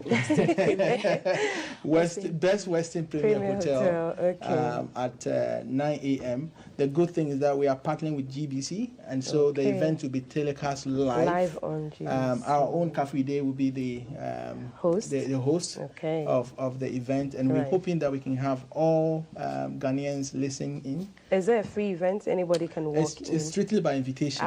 It's strictly by invitation. But of course, anyone who wants to participate can reach out to us just before the day. When is it? What day is it? It's on the 7th of November. Exactly a week from today. A week from today. Exactly. Okay, 7th November. Where's Western Premier? Which of them? The Accra one or the Takra? I think they are to the Accra one. Okay, just to be clear. Good one. Just to be clear before my tardy people. Yes, true. Okay. So, any last words, and then we wrap up. And your name? Okay. All right. So, we are entreating the agencies, our stakeholders, we are entreating the public. .org. You scroll down to the Take Action tab. You go to the events, you see upcoming events, and then you see the national dialogue being displayed there. So part of this, yes. Okay, good. We believe that a pollution issue can be solved. And so we're calling on all who matters, the civil society, the academia, to join hands with us, to be able to work with the government agencies that are mandated to address these issues, to bring solutions and solve it once and for all. Thank you so much. We've unpacked quite a lot, and we hope you've had some education about the millions of people who are dying from lead poisoning. 1.5 million in 2017, going towards 2019 to 5 million and above. And even its linkage to galamsey and the use of heavy metals, the mercury pollution, the lead pollution in our water bodies, and its dire effects and consequences on children, when they are born, and the weight of the children, the bones and the formation of the children is what Pure Earth seeks to do and raise advocacy about and push a campaign about. So the national dialogue is happening at the Best Western Premier Hotel on the 7th of November, just a week from today at 9 a.m. in Accra. And as my guests have said, it will be telecasted live on Ghana Broadcasting Corporation, so you can watch it there if you want to partner with them for that event or future events.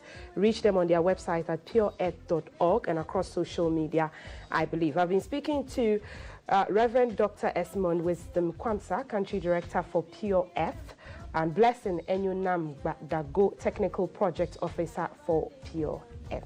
I am out Decider Sadek. Thank you for your company and your time on GTV Breakfast, all your messages, and sharing our social media handles as well. That's it for our first day. I'll throw back